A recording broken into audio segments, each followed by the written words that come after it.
7ஆம் அதிகாரம் 21-22. மத்தேயு சுவிசேஷம் 7ஆம் அதிகாரம் 21-22 நம்முடைய தியானத்துக்குரிய வேத பகுதி. பரலோகத்தில் இருக்கிற என் பிதாவின் சித்தத்தின்படி செய்கிறவனே பரலோக ராஜ்யத்தில் பிரவேசிப்பானே அல்லாமல் என்னை நோக்கி கர்த்தாவே கர்த்தாவே என்று சொல்லுகிறவன் அதில் பிரவேசிப்பதில்லை. அந்நாட்களில் அநேகர் என்னை நோக்கி கர்த்தாவே கர்த்தாவே உமது நாமத்தினாலே தீர்க்க தரிசனம் உரைத்தோம் அல்லவா, உமது நாமத்தினாலே பிசாசுகளை துரத்தினோம் அல்லவா, உமது நாமத்தினாலே அநேக அற்புதங்களை செய்தோம் அல்லவா என்பார்கள். கர்த்தருடைய பரிசுத்த நாமத்துக்கு மகிமை உண்டாகட்டும். நம்முடைய பிரசங்கத்துக்குரிய தலைப்பு தேவ சித்தம், தேவனுடைய சித்தம் அப்படின்னு சொல்லி நம்ம எடுத்துக்கொள்ளுங்க. இன்றைக்கு இது நாங்கள் ரட்சிக்கப்பட்ட காலங்களில் இந்த தெய்வ சித்தம் செய்யணும் என்கிற வார்த்தை ரொம்ப கேட்கப்பட்டுச்சு. எல்லா விஷயத்திலும், சின்ன பெரிய எல்லா விஷயத்துலையுமே தேவனுடைய சித்தம் செய்யணும் அப்படிங்கிற ஒரு வார்த்தை எங்களுக்கு சொல்லிக் கொடுக்கப்பட்டுச்சு. அது எங்களுக்கு மிகப்பெரிய லெக்காக, அல்லது அதுதான் எங்களுடைய வாழ்க்கையின் வாஞ்சியாக மாற்றப்படுவதற்கேற்ற விதத்தில் கட்டாயப்படுத்தப்பட்டோம். நல்லா கவனிச்சு கொள்ளுங்க, கட்டாயப்படுத்தப்பட்டோம். அதை இல்லைன்னு சொல்ல முடியாது. நாங்கள் போகிற சபைகளில், நாங்கள் ஆராதிக்கக்கூடிய இடங்களில் அதிகபட்சமாக எங்களுக்கு சொல்லப்பட்டது, நீங்கள் தெய்வ சித்தத்தை செய்யணும், தேவனுடைய சித்தம் செய்யணும், தேவனுடைய சித்தம் செய்யலாம், பரலோக ராஜ்யத்துக்குள்ளே பிரவேசிக்க முடியாது என்கிற விதத்தில் கட்டாயப்படுத்தப்பட்டோம். அதாவது உன் வாழ்க்கையில் நீ தெய்வ சித்தம் தான் செய்யணும், நீ செத்தா பரலோகத்துக்கு போனால் தெய்வ சித்தம் செய்தால் தான் போக முடியும், ஒரு ஊழியக்காரன் அற்புத அடையாளங்களான அதிசயமான காரியத்தை செய்கிறதுனால பரலோகத்துக்கு போக மாட்டான் அப்படின்னு சொல்லி தெய்வ சித்தத்தை முக்கியப்படுத்தினாங்க. பரலோகத்துக்கு போய் நிற்கக்கூடிய நேரம் வரும்போது, அதாவது பரலோகத்தில் இல்லை, தேவனுக்கு முன்பாக நான் போய் நிற்கக்கூடிய நேரத்தில் ஆண்டவர் என்னை பார்த்து கேட்குற கேள்வி, நீ என்ன செய்தாய் என்கிற கேள்வி அல்ல. நான் ஒருவேளை இந்த பூமியில் ஒரு 1000 சபைகளை ஸ்தாபிச்சிருக்கலாம், 100 சபைகளை ஸ்தாபிச்சிருக்கலாம், ஒரு ஸ்தாபன தலைவராக இருந்து எனக்கு கீழே நிறைய ஊழியர்கள் ஊழியம் செய்கிற அனுபவங்கள்லாம் இருக்கலாம். ஆனால் ஆண்டவர் என்னை பார்த்து கேட்கிற கேள்வி, நீ யார் சித்தம் செய்தாய், நீ யார் சித்தம் செய்தாய். இந்த பூமியில் ஒரு விசுவாசியாக இருந்து, ஆண்டவரே நீங்கள் என்னை ரொம்ப ஆசீர்வதிச்சீங்க, நான் 5 வீடு வாங்கினேன், வாங்க வச்சிங்க ஐயா, எத்தனையோ ஏக்கர் கணக்கான இடங்கள் வாங்க வச்சிங்க, எவ்வளோ ரூபா தந்தீங்க ஆண்டவரே, சபைக்கு போனேன், அதை என்ன நல்லா இருக்கலாம், யார் சித்தம் செய்தாய் அப்படின்னு ஒரு கேள்வி கேட்கும். சின்ன காரியம் முதல் பெரிய காரியம் வரைக்கும் தெய்வ சித்தம். நான் அடிக்கடி அதனால தான் சொல்லுவேன், இந்த பூமியில் நீங்கள் ஒரு திருமண வாழ்க்கையை ஆரம்பிக்கும் போது கூட தெய்வ சித்தத்தின்படி ஆரம்பிக்கணும். சிலர் பாருங்கள், அப்பா வயசாயிட்டு அப்பாவை கவனிக்கிறதுக்கு ஆள் இல்லை, அதனால நான் ஒரு பெண்ணு கட்டினேன் அப்படிம்பாங்க. அப்போ அது தெய்வ சித்தமானா எனக்கு தெரியல, இல்லை தெய்வ சித்தம் இருக்கா இல்லையான்னு நம்ம என்ன செய்ய முடியாது, சொல்ல முடியாது. எங்கள் அப்பாவை கவனிக்க அதுக்கு ஒரு வேலைக்காரங்களே என்ன செய்திருக்கலாம், வச்சிருக்கலாம். எங்கள் அம்மாவுக்கு வயசாகிட்டு, எங்கள் அம்மா சாகக்கூடிய காலம் ஆயிட்டு, அதனால நான் ஒரு பையனை லவ் பண்ணேன், கல்யாணம் பண்ணிட்டேன், அது தெய்வ சித்தம் இருக்கான்னு நமக்கு தெரியாது. வாழ்க்கைங்கிறது அடுத்து என்ன, வாழ்க்கை அமைஞ்சிட்டு, ரொம்ப நல்ல வாழ்க்கை, ரொம்ப சந்தோஷமாக வாழ்கிற விதத்தில் வாழ்க்கை அமைஞ்சிருக்கு. அவங்களுக்கு கவலை இல்லை, குடும்பத்தில் பிரச்சனை இல்லை, பணத்துக்கு கஷ்டம் இல்லை, எதுவுமே இல்லை, ரொம்ப அவங்க நினச்சது போலே, அவங்க விரும்புகிறது போலவே, அவங்க ஆடம்பரமாக வாழ்வதற்கு ஏற்ற விதத்தில், அலங்காரமாக வாழ்கிறதுக்கு ஏற்ற விதத்தில், அவங்க டெக்கரேஷன் போல் ட்ரெஸ் உடுக்கிறதுக்கு, ஜீன்ஸ் பேண்ட் போடுறதுக்கோ, இந்த மாதிரி கட்டை ஷார்ட்ஸ் போடுறதுக்கு அளவுக்கோ, நிக்கர் போடுற அளவுக்கோ, அந்த ஆளும் அந்த மாதிரிப்பட்ட ஆட்களாக, அவங்களுக்கு கூட பொம்பளை பிள்ளைகளை மாதிரியே கையில் அன்பின் நிமித்தம் அந்த பிள்ளை வைக்கிற மருதாணியை வைக்கிறது, எடுக்கிறது, இப்படி ரொம்ப குலான அவங்களுடைய லைஃப் ரொம்ப ஜாலி லைஃபாக கூட அமைஞ்சிடலாம். ஆனால் பைபிள் சொல்லுது, மனுஷன் உலகம் முழுவதையும் ஆதாயப்படுத்தி கொண்டாலும் தன் ஆத்துமாவை நஷ்டப்படுத்தினால் லாபம் என்ன அப்படின்னு சொல்லியிருக்காங்க. அதனால் வாழ்க்கை அமைகிற அமைப்பு பரலோகம் அப்படின்னு நினைக்கக்கூடாது. தெய்வ சித்தம் செய்கிறோமா அப்படிங்கிறத உங்கள் வாழ்க்கையில் எடுத்துக்கிடுங்க. நீங்கள் எல்லாரும் அப்படி இருக்கணும் அப்படிங்கிற கட்டாயத்திலலாம் இந்த பிரசங்கம் பண்ணலை. அல்லேலூயா. எல்லாரும் இருப்பீங்கன்னு நான் நினச்சி பண்ணலை. உண்மையாகவே சொல்கிறேன், என்னுடைய கடமை, அதாவது என்னுடைய வேலைங்கிறதுனால இந்த பிரசங்க ஊழியத்தை செய்கிறேன். அல்லேலூயா. பிழைப்பு என்கிறதுனால இந்த சபையை நடத்துகிறேன். அல்லேலூயா. அதில் நீங்கள் எந்த விதத்திலும் நீங்கள் எதுவும் யோசிச்சுறாங்க, இனி உள்ள நாட்களில் நீங்கள் கேட்குற பிரசங்கம், உங்களை நடத்துகிற விதம் எல்லாமே நீங்கள் புரிஞ்சுக்குவீங்க. நீங்கள் வருவீங்க, பிரசங்கம் கேட்பீங்க, நீங்கள் வாழ்ந்தால் இயேசுவால் அப்படிங்கிற இடத்துல இருப்பீங்க. ஜெபா பிரதர் சபை, நம்ம ஊழியம் அப்படியெல்லாம் சொல்லக்கூடிய வார்த்தையே இருக்காது. நீங்கள் நான் வாழ்கிறது இயேசுவால். அல்லேலூயா. நான் இதை செய்கிறது தெய்வ சித்தம் அப்படிங்கிற இடத்துல கொஞ்ச நாட்களில் நீங்கள் கவனிச்சு கொள்வீங்க. உங்களை ஒரு நல்ல நேர்வழியான தேவனோடு உள்ள பாதைக்கு நடத்தும். எல்லாரும் அந்த பாதையில் நடப்பீங்க, நடக்க முடியும் அப்படிலாம் சொல்ல முடியாது.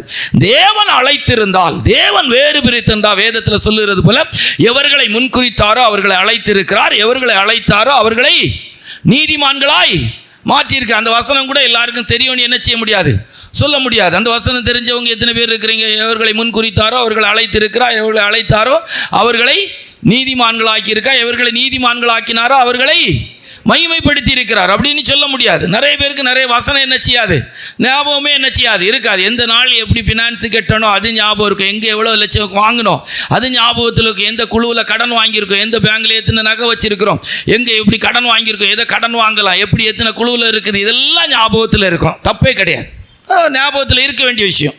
அதெல்லாம் மறந்துட்டு வசனத்தை படித்தேன் அப்படின்னு சொல்கிறதுக்கு இல்லை. ஆனால் நம்ம லைஃப்பில் என்ன இருக்காது, வேத வசனம் சந்தர்ப்ப சூழ்நிலைக்கு தக்க வேத வசனத்தை பயன்படுத்துவதற்குரிய வேத வசன அறிவு என்ன செய்யாது, இருக்காது. ரைட்டா? ஓகே. கர்த்தருடைய பரிசுத்த நாமத்துக்கு மகிமை. சித்தம் என்கிற வார்த்தைக்குள்ள 4 பிரிவுகள் இருக்கிறது. கொஞ்சம் பைபிள் ஸ்டடி மாதிரியே கேட்டுக்கணும். சித்தம் என்கிற வார்த்தைக்குள்ள என்ன இருக்கு, 4 பிரிவு இருக்குது. நம்ம தேவ சித்தம் அப்படி தலைப்படுத்து 4 பிரிவு இருக்குது. இந்த 4 பிரிவில் ஏதாவது ஒரு பிரிவில் நீங்கள் இருப்பீங்க. நல்லா புரிஞ்சுக்கொள்ளுங்க. கர்த்தருடைய பிள்ளை தெளிவாக அப்படி சும்மா அமைதியாக கேட்டு போங்க. சும்மா அங்கலாய்க்காமல் நிதானமாக கேளுங்க. எழுதணும் அப்படிங்கிறதெல்லாம் கூட கேட்டுக்கொள்ளுங்க. எழுதி நீங்கள் இப்போ வீட்டில் போய் பார்க்குற பழக்கம் இருக்குமான்னு எனக்கு என்ன செய்யலை தெரியல. வீட்டில் போய் பார்க்குற பழக்கம் உள்ளவங்க யாராவது இருக்கிறீங்களா? எழுதிட்டு வீட்டில் போய் மறுபடியும் ஒரு காலாவது டைரியை ஒரு வாரம் திறந்து பார்க்கக்கூடிய யாராவது இருக்கிறீங்களா? கர்த்தருடைய பரிசுத்த நாமத்துக்கு மகிமை உண்டாகட்டும். நம்முடைய தியானத்துக்கு நேரம் வரும். பார்க்குற பழக்கம் உள்ளவங்க சிலர் இருக்கிறாங்க. ரைட், ஓகே, நல்ல காரியம் தான். ஆண்டவருக்கு நன்றி செலுத்தணும். நல்லதுக்கு ஆண்டவருக்கு நன்றி செலுத்தணும். நல்லது இல்லாத காரியத்துக்கு என்ன செய்யணும், அமைதியாக இருந்தோம். Right, okay. அப்போ 4 சித்தம் என்கிற வார்த்தைக்குள்ளே 4 விஷயம் இருக்குது. கடகடானிலாம் போக மாட்டோம். நிதானமாக ஒரு 12:30 போல் முடித்து ஆண்டோடைய கிருபையினால முடிஞ்சால் 1 மணிக்குள்ளே ராபோஜனத்தை முடிக்க 4 காரியம். 1, நல்ல கவனிச்சிடும். 1, முதலாவது சித்தம் என்கிற வார்த்தையில் வில் ஆஃப் காட், தெய்வ சித்தம். என்னது?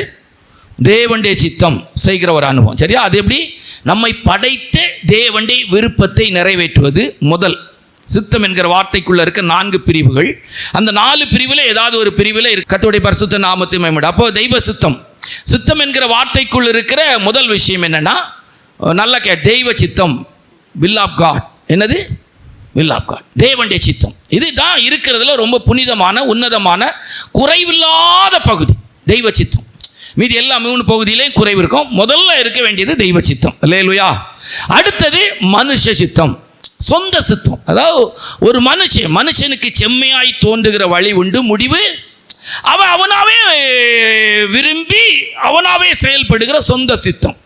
2, ரைட்டா? முதல்ல என்னது? தேவ சித்தம். அது நம்ம ஆண்டவர் படைச்ச ஒரு இடத்துல நிறைய பேருக்கு இருக்கிறாராங்கிறது எனக்கு தெரியாது. சும்மா தான் இருக்கிறாங்க. ஆண்டவர் இருக்கிறாரான்னு கேட்டால் எனக்கு தெரியாது. இருக்கிறாருங்கிற நம்பிக்கை நிறைய பேருக்கு என்ன செய்யாது, இருக்காது. அதனால நம்ம அவங்கள குற்றப்படுத்தவே வேண்டாம். ஆனால் அதே நேரத்தில் தேவன் இருக்கிறார் அப்படிங்கிற தெய்வ பிள்ளைகளுக்கு தெய்வ சித்தம் அப்படிங்கிறது அதான் பைபிளில் நம்ம வாசித்தது. அந்நாளில் சித்தம் செய்யாத ஒருத்தரும் பரலோகத்து. அப்போ தெய்வ சித்தம் என்கிற ஒரு வார்த்தை. ரைட்டா? 2, மனுஷனுக்கு செம்மையாய் தோன்றுகிற வழி உண்டு, முடிவு மரணம். அப்போ மனுஷனுக்கு செம்மையாய் தோன்றுகிற வழியில் நீங்கள் கவனித்து பார்த்தீங்கன்னா நிறைய பேர் நடந்திருக்கிறாங்க. இப்போ ஆதாமுடைய லைஃப்லலாம் பார்த்தீங்கன்னா அவனுக்கு செம்மையாய் தோன்றுகிற வழி எப்படி சொல்லலாம், சொந்த சித்தம் செய்தவர்களுக்கு ஆதாரமாக எடுத்து பார்த்தீங்கன்னா நிறைய மனுஷங்க வருவாங்க. அவங்கள லைஃப்பில் பார்த்தீங்கன்னா சொந்தமாக, இப்போ உதாரணமாக என்ன சொல்லலாம், யூதாஸை எடுத்து பார்த்தீங்கன்னா அவன் ஒரு சொந்த சித்தத்தின் வழியில் தான் போகிறான். இந்த ஆகான் இந்த மாதிரிப்பட்ட நிறைய பேர் வந்து அவங்க சொந்தமாக இச்சித்து அதை எடுத்துக்கொண்டார்கள். அப்படி இருக்கும் சொந்தமாக அவங்க வாழ்க்கையில் எடுத்துக்கொள்ளுறது தெய்வ சித்தம். இப்போ எக்ஸாம்பிளுக்கு நம்ம என்ன சொல்லலாம், ஒரு வாலிப சகோதரன் சகோதரி இவங்க ஒருத்தர் விரும்பக்கூடிய இடம் வரும்போது இது எதனால வருது? சொந்த விருப்பத்தில் என்ன செய்யுது, இந்த விருப்பம் வரும், சொந்த சித்தம். அவங்களா சொந்தமாக என்ன செய்கிறாங்க, விரும்புகிறாங்க. சரி, இந்த பையனை நம்ம கல்யாணம் பண்ணிக்கலாம். அவன் பார்க்குறான், அவங்க சரி இவங்க அதில் முடிவெடுத்து அவங்க பழக ஆரம்பிக்கிறான்.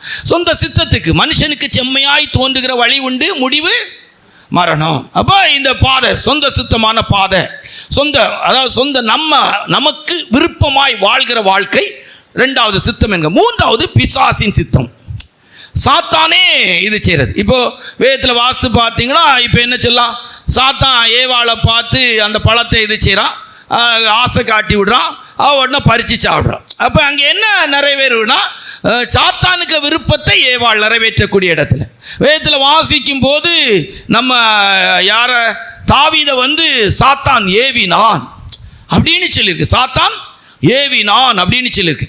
இது வந்து பிசாசின் சித்தம் செய்கிறது. சாத்தான் ஏவும், செய், போ, பார், இப்படி அப்படி ஏவும் அழகா. ரொம்ப நிறைய விஷயம் வந்து சாத்தான் ஏவுற விஷயம் ரொம்ப கரெக்டாக இருந்தே போல இருக்கும். நீங்கள் நினைக்கிற மாதிரி தவறாக தெரியும் அப்படிலாம் நினைக்கக்கூடாது. ஆண்டவர்கிட்ட கூட வந்து பாருங்கள், நீர் என்ன தாழ விழுந்து வணங்கினா பூமியின் ராஜ்யத்தின் மகிமையை காட்டி அவளை எல்லாவற்றையும் உனக்கு என்ன செய்வேன், தருவேன். அழிவுக்குரிய ஒன்றை அழியாமை உடையது போல அப்படி ஜோடிச்சு காட்டுவோம். வானமும் பூமியும் ஒளிந்து போகுமா. ஆனால் அவன் படைச்ச ஒட்டே வந்து காட்டுறான்னா சாதாரணப்பட்ட ஆட்களை விட்டு வைப்பானா? விட்டு வைக்க மாட்டான். இன்றைக்கு என் போன்ற ஊழியர்கள் கூட அதன் அடிப்படையில் தான், ஒன்றுமே கூட வராது. என் போன்ற ஊழியர்கள் எல்லாம் அந்த விஷயத்தில் பார்த்தா ரொம்பவே தவறி விடுறோம், கூடவே வராது. ஆனால் அவன் காட்டி இது செய்கிறான். ஆண்டவர் படைச்சவட்டே வந்து காட்டுறான். பாரு, பூமியின் ஒரு நிமிஷத்தில் பூமிக்குரிய மகிமையெல்லாம் காட்டி, நீர் என்ன தாழ விழுங்கினா என்ன செய்வேன், எல்லாம் தருவேன் அப்படிங்கிறான். அப்படி ரொம்ப அழகாக காட்டிடுவான். ரொம்ப அவன் சூழ்ச்சி, சாத்தானின் சூழ்ச்சி அப்படின்னு சொல்லி ஒரு சம்பவத்தை நம்ம எடுக்கிறோம். அந்த இடத்துல வரும்போது அழகாக ஜோடிச்சு காட்டிடுவான். கர்த்தருடைய பிள்ளைகளை ரொம்ப லகுவாயா மாற்றிடுவான். அப்படி தான் அவன் காட்டினான். அந்த பழம் பாரு, சாப்பிட்டா இப்படி ஆயிடுவா. அப்படி பிசாசுடைய சித்தம் அது ரொம்ப ஏவுனா, அவனும் ஏவுனா. அதாவது நீங்கள் பார்த்தீங்கன்னா அவனும் பார்த்தீங்கன்னா தேவனை போலவே நிறைய விஷயம் செய்வான். ரொம்ப கவனமாக இருக்கணும். பைபிளில் ஒரு வசனம் உண்டு, அவன் சொன்னது நிறைவேறினா கூட, அவன் ஆவியில் தீர்க்க தரிசனம் சொல்லக்கூடியவங்க இருக்கிறாங்க, அது நிறைவேறினா கூட நீ அதை பின்பற்றாத. அவனை உங்கள் இதில் ஒரு சொப்பனக்காரன் எழும்பி அவன் சொன்னது நடைபெற்றா கூட அவளை என்ன செய்யாத, பின்பற்றாத. ஏன்னா நீ ஆண்டவர் அன்பு கூறுகிறாயா என்பதற்கு. அப்போ மூன்றாவது பிசாசின் சித்தம். நாலாவது வேதத்தில் வாசிக்கும் போது வேதம் நமக்கு சொல்லிக் கொடுக்க மற்ற மனுஷர்களுடைய சித்தம். இப்போ ஆகாப்பை எடுத்து பாருங்க. மற்ற மனைவியின் சொல்படி செய்கிறதற்கு தன்னை விற்று போட்டான். மற்ற மனுஷர்களுடைய சித்தம். அப்போ தேவனுடைய பிள்ளைகள் மற்ற மனுஷங்க மற்றவங்களை விருப்பத்துக்காக செயல்படுகிறது. தேவனுடைய சித்தத்தை விட்டுருவாங்க, சொந்த சித்தத்தை விட்டுருவாங்க, சாத்தாண்டே எதுவும் இருக்காது. மற்ற மனுஷங்களை பிரியப்படுத்துவதற்காக அதை செய்வாங்க. அது ரொம்ப கவனமாக இருக்கணும் அந்த விஷயத்தில். அதில் நிறைய பேர் ஏமாந்துருக்கிறாங்க, நிறைய பேர் வாழ்க்கையை இழந்திருக்கிறாங்க. இந்த ஸ்பிரிச்சுவல் லைஃப்பில் கூட நிறைய பேர் அதை இழந்திருக்கிறாங்க. என் போன்ற ஊழியர்களாக ஊழியத்துக்கு வந்த அநேகடைய லைஃப்பில் இந்த ஊழியத்தினுடைய மேன்மை, இந்த ஊழியத்தினுடைய அழைப்பு, இந்த ஊழியத்தினுடைய தெரிந்து கொள்ளுதல், இந்த ஊழியத்தினுடைய பிரதிஷ்டை, இந்த ஊழியத்தினால் ஒரு மனுஷனுக்கு நித்தியத்தில் கிடைக்கக்கூடிய பெரிய மகிமையான ஆசீர்வாதங்கள் எல்லாவற்றுமே இழந்திருக்கிறாங்க. அதுக்கு காரணம் என்னன்னா, மற்ற மனுஷங்களுடைய சித்தம் செய்கிறவளாய் மாறினது. அதற்கு ஒரு காரணம் மாறி. ரொம்ப கவனமா இருக்கணும். ஆண்டோடைய பிள்ளைகள் மற்ற மனுஷங்களை பிரியப்படுத்துறதுக்காக பைபிளில் வாசித்து பார்த்தீங்கன்னா, வேதத்தில் வாசிக்கும் போது திருமணமானவங்களே புருஷன் மனைவிக்கு எப்படி பிரியமா இருக்கலாம், மனைவி புருஷனுக்கு எப்படி பிரியமா இருக்கலாம்னு என்ன செய்வாங்களா, விரும்புவாங்களாம். அது தப்பு கிடையாது, அது தவறான காரியம் அல்ல. அந்த இடத்துல தெய்வ சுத்தம் செய்கிற அனுபவம் இல்லாமல் அவள் தொடர்ந்து ஓடும்போது அந்த இடத்துல பாதிப்பாய். ரைட்டா? இப்படினால் சுத்தம் செய்யாமலே என்னெல்லாம் அந்த பூமியில செய்ய முடியும் என்கிறதுல ஒரு 4 பேரை உங்களுக்கு முன்பா சொல்லும். சித்தம் என்கிற வார்த்தைக்குள்ள 4 பிரிவு. தேவனுடைய சித்தம், சொந்த மனுஷனுடைய சித்தம், பிசாசின் சித்தம், மற்ற மனுஷர்களுடைய சித்தம். ரைட்டா? 4 விஷயம். நீங்கள் எப்படி வேணாலும் இந்த 4ல் ஒரு பகுதியில் தான் இருக்க முடியும். 4லேயும் இருந்துகிட்டு இருக்கலாம். சில காரியத்தில் தெய்வ சித்தம் செய்யலாம், சில விஷயத்தில் மனுஷ சித்தம் செய்யலாம், சில விஷயத்தில் பிசாசின் சித்தம் செய்யலாம், சில விஷயத்தில் நீங்கள் மற்ற மனுஷங்களுடைய சித்தம் என்ன செய்யலாம், அந்த 4 ஆப்ஷன்லேயும் நீங்கள் எப்பவும் இந்த 4 காரியத்திலையும் ஒரு நாளில் இந்த 4 காரியத்திலையும் கூட நீங்கள் இருக்கிறதுக்கு வாய்ப்பு இருக்குது. ரைட்டா? கரெக்ட். ஓகே. ஜெபம் பண்ணுவீங்க, அது தெய்வ சித்தமாக நீங்கள் ஜெபம் பண்ணியிருப்பீங்க. ஜெபம் பண்ணி முடிச்சுட்டு உங்கள் சித்தமான வழியில் என்ன செய்வீங்க, நீங்கள் போவீங்க. போகிற பாதைகளில் உங்களுக்கு பிசாசி இப்படி செய்யணும்னு சொன்னால் அதை செய்யக்கூடியவங்களாக இருப்பீங்க.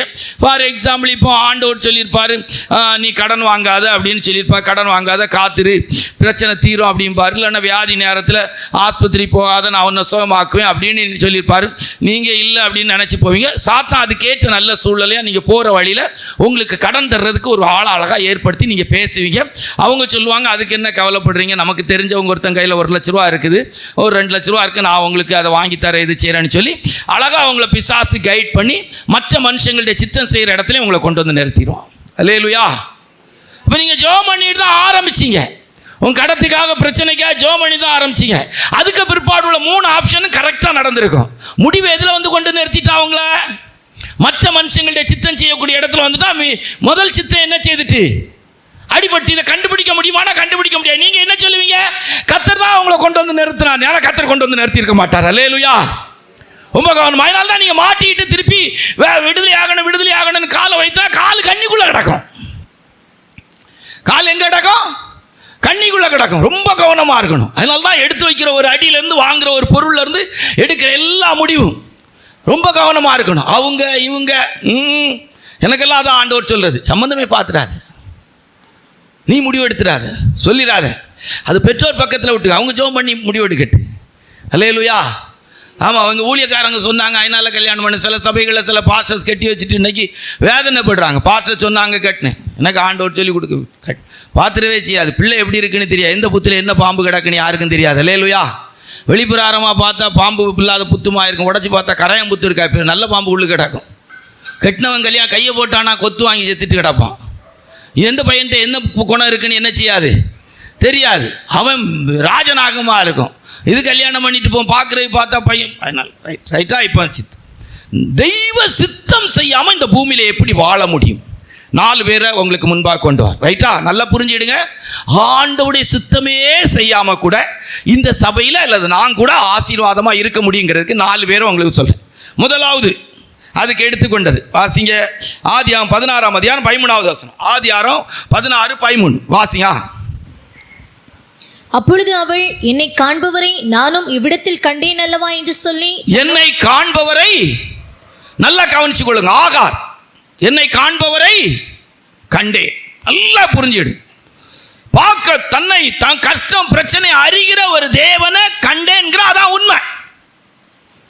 ஆகார் நல்லா புரிஞ்சிடும். அவள் வாழ்க்கை சரித்திரத்தில் சில வசனத்தை உங்களுக்கு சொல்கிறோம், நீங்கள் எப்படி இருக்கிறீங்கன்னு தெரியாது. தூக்கம் வர்றவங்க கண்டிப்பாக கொஞ்சம் தூங்கிடுங்க. கஷ்டப்பட்டு கண் முழிச்செல்லாம் இருக்க ட்ரை பண்ணாதுங்க. பிரசங்கம் ஒன்றும் பெரிய ஆசீர்வாதமாக ஏதோ உங்களுக்கு பணத்தை தருவார் பொருளை தருவார்னு எல்லாம் இருக்காது. அதனால் உறக்கம் வர்றவங்க சந்தோஷமாக 5-10 நிமிஷம் உறங்கி கொள்ளலாம். நான் ஒரு கருத்தை சொல்லும்போது நீங்கள் சபையார் கவனிச்சிக்கணும். ஏதோ என்ன தான் சொல்கிறாருன்னு தான் இருக்கும். உறங்குறவங்களுக்கு அவங்கள தான் சொல்ல. ஒரு ஆள் இருக்கா, 4 பேர் உறக்கத்துக்கு ரெடியாக இருப்பாங்க. புரியுதா அவங்களுக்கு? நான் எந்த குறிப்பு சொல்லும்போது நம்ம சபையில் ஒரு 4 பேர் 5 பேர் தாராளமாக இருப்பாங்க. சரியா? அதனால் நீங்கள் நினைக்க வேண்டியது அப்படி தான் நினைக்கணும். என்ன தான் சொல்கிறான்னு தான் நினைக்கணும். ஆனால் நான் உங்களை மட்டும் என்ன செய்யலை சொல்ல. 4 பேர் 5 பேர் கியர் போட்டு நியூட்ரலாக்கி வண்டியை பார்க் மோடில் கொண்டு வந்து நிறுத்தலாமா அப்படின்னு சொல்லி என்ன செய்வாங்க இருப்பாங்க. அப்போ அதை புரிஞ்சு நான் என்ன செய்வேன் சொல்லுவேன். சரி, அவங்க போட்டு ரெஸ்ட் எடுக்கட்டு, அவங்கள போய் எழுப்பி கொண்டு போனோம் அப்படின்னு. அப்போ முதல்ல ஆகார் நல்லா கவனிச்சிடுங்க. ஆகாடைய லைஃப்பை எடுத்து பார்த்தீங்கன்னா ஆகாடைய வாழ்க்கையில் நல்லா கவனித்து பார்த்தா நீர் என்னை காண்கிற தேவன். வேதத்தில் வாசிக்கும் போது 21:16 முதல் 18 வாசித்தா. ஆதியாகமம் 21ஆம் அதிகாரம் 16லேருந்து 18 வரைக்கும் வாசித்தா. ஆதியாகமம் 21:16லேருந்து 18 வாசியா. பிள்ளை சாகிறதை நான் பார்க்க மாட்டேன் என்று எதிராக அம்பு பாயும் தூரத்தில் போய் உட்கார்ந்து சத்தமிட்டு அழுதாள். தேவன் பிள்ளையின் சத்தத்தை கேட்டார். தேவன் பிள்ளையின் சத்தத்தை கேட்டார். தேவதூதன் வானத்தில் தேவன் பிள்ளையின் சத்தத்தை கேட்டார். ஆகாருடைய கண்கள் திறக்கப்பட்டது, அவளுக்கு ஒரு நீர் ஊற்று புறப்பட்டது. நல்லா புரிஞ்சுடுங்க. காண்கிறவரை கண்டே, காண்கிறவரை கண்டேன். நல்ல ஒரு நீரூற்று திறக்கப்பட்டுச்சு. இன்னைக்கும் ஆகார் என்கிறவருடைய சந்ததி இந்த பூமியில ரொம்ப ஆசீர்வாதமா இருக்கு. ஆனா தெய்வ சித்தம் செய்யறாங்கன்னு சொல்லவே முடியாது. அவங்களை குறித்து பைபிள் சொல்லு துஷ்ட மனுஷர்கள், சகோதரர்களுக்கு விரோதமா இருப்பான். நீங்களும் கூட சொல்லலாம், என்ன காண்கிறவரை கண்டேன், நேற்று தரிசனத்தில் கண்டேன், சொப்பனத்தில் கண்டேன், எண்ணி முடியாத என் போன்ற ஊழியர்கள் சொல்லுவாங்க, தரிசனத்தில் கண்டேன், சொப்பனத்தில் கண்டேன், அருள்நாதர் என்கிட்ட வந்தாரு, இப்படி வந்தாங்க, அப்படி வந்தாங்க, தேவன் என்ன பார்த்தார், என் பிரச்சனை பார்த்தாரானா உண்மையாவே அது உண்மை, பொய் கிடையாது. பொய்யா சொல்றவங்களும் இருக்கலாம், உண்மையா என்ன செய்யலாம் சொல்லலாம். நேற்று ராத்திரி நீங்க ஆண்டவருடைய சத்தம் கேட்டிருக்கலாம், கர்த்தர் உங்கள்கிட்ட என்ன செய்திருக்கலாம், பேசியிருக்கலாம். ஆகார் அப்படி போகும்போது ஆண்டவர் அவளுக்கு தென்பட்டு அவள்கிட்ட பேசியிருக்கா. காண்கிறவரை கண்டேன், காண்கிறவரை கண்டேன். பிள்ளையின் சத்தத்தை கர்த்தர் கேட்டார். பக்கத்திலே ஒரு தண்ணி துறவை கர்த்தர் கொடுத்தார். அல்லேலூயா. உங்களுக்கு ஆசீர்வாதங்கள் ஆண்டவர் என்னப்பா தப்பே கிடையாது. ஆனால் அவளை குறித்து வேதம் என்ன சொல்லுதுன்னா, பைபிளில் வாசித்து பார்த்தீங்கன்னா ஆதியாகமம் 16:4 வாசித்தா. ஆதியாகமம் 16:4 என்ன? ஆதியாகமம் 21:9 வாசிங்க. அவன் ஆகாரோடு சேர்ந்தபோது அவள் கர்ப்பம் தரித்தாள். அவள் தான் கர்ப்பவதியானதை கண்டபோது தன் நாச்சியாரை அற்பமாக எண்ணினாள். நாச்சியாரை அற்பமா எண்ணினாள். எனக்கு ஆண்டவர் உணர்த்தினது தான். சபையாராகிய உங்களை நான் அற்பமா என்றனா, ஊழியத்தில் வளர்ந்து பேடம் வாங்கி எடுத்து நம்ம சபை கட்டி எடுத்து வரும்போது விசுவாசிகளை அற்பமா என்றனா. அல்லேலூயா. நிறைய பேர் சொல்லுவாங்க, நாங்கள் எங்கள் விசுவாசிகளெல்லாம் மேன்மையாக நினைக்கிறோம். நல்லா கவனிச்சிடுங்க. கல்யாணம் ஆன ஆகாத ஊழியத்துக்குள்ளே ஒரு சின்ன வித்தியாசத்தை சொல்கிறேன். கல்யாணம் ஆன ஊழியக்காரங்க ஏதோ உங்கள் விசுவாசிகளை ரொம்ப கனம் பண்ணுறது போல் சொல்லுவாங்க. நான் உண்மையிலே தப்பு சொல்ல வரல. அவங்க பிள்ளைகளுக்கு ஒரு சீட்டு, நல்லா கவனிச்சிடு. காலேஜில் அவங்க அதே அவங்க பிள்ளை கூட உள்ள, இப்போ இவங்க 2 பேரும் எடுத்துடு, நல்லா கவனிச்சிடு. இது ஒரு பாஸ்டருடைய பையன், இது ஒரு விசுவாசியுடைய பையன். ஸ்காட் காலேஜில் இந்த 2 பிள்ளைகளுக்கு ஒரு இது +2 முடித்து ஒரு டிகிரிக்காக 2 பேருமே BA இங்கிலீஷ் எடுக்கிறதுக்கு இருக்கிறாங்க. அங்கே கரஸ்பாண்டன்ட் சொல்கிறாரு ஒரு சீட்டு தான் இருக்குன்னு சொல்லி.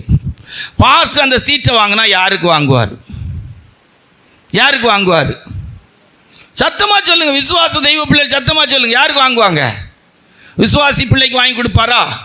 கொடுத்தா ஓகே தான். கொடுத்தா அவருக்கு சாப்பாடு கிடைக்குமான்னு தெரியாது. அந்த சகோதரி, அந்த பாஸ்டருடைய மனைவி அவங்கள கொன்று விடுவாங்கன்னு நானாக நினைக்கிறேன். அதுக்கு நடக்கும் இல்லை. சில பாஸ்டருடைய மனைவி நல்ல சகோதரி, இவ்வளோதான் நடக்கும்.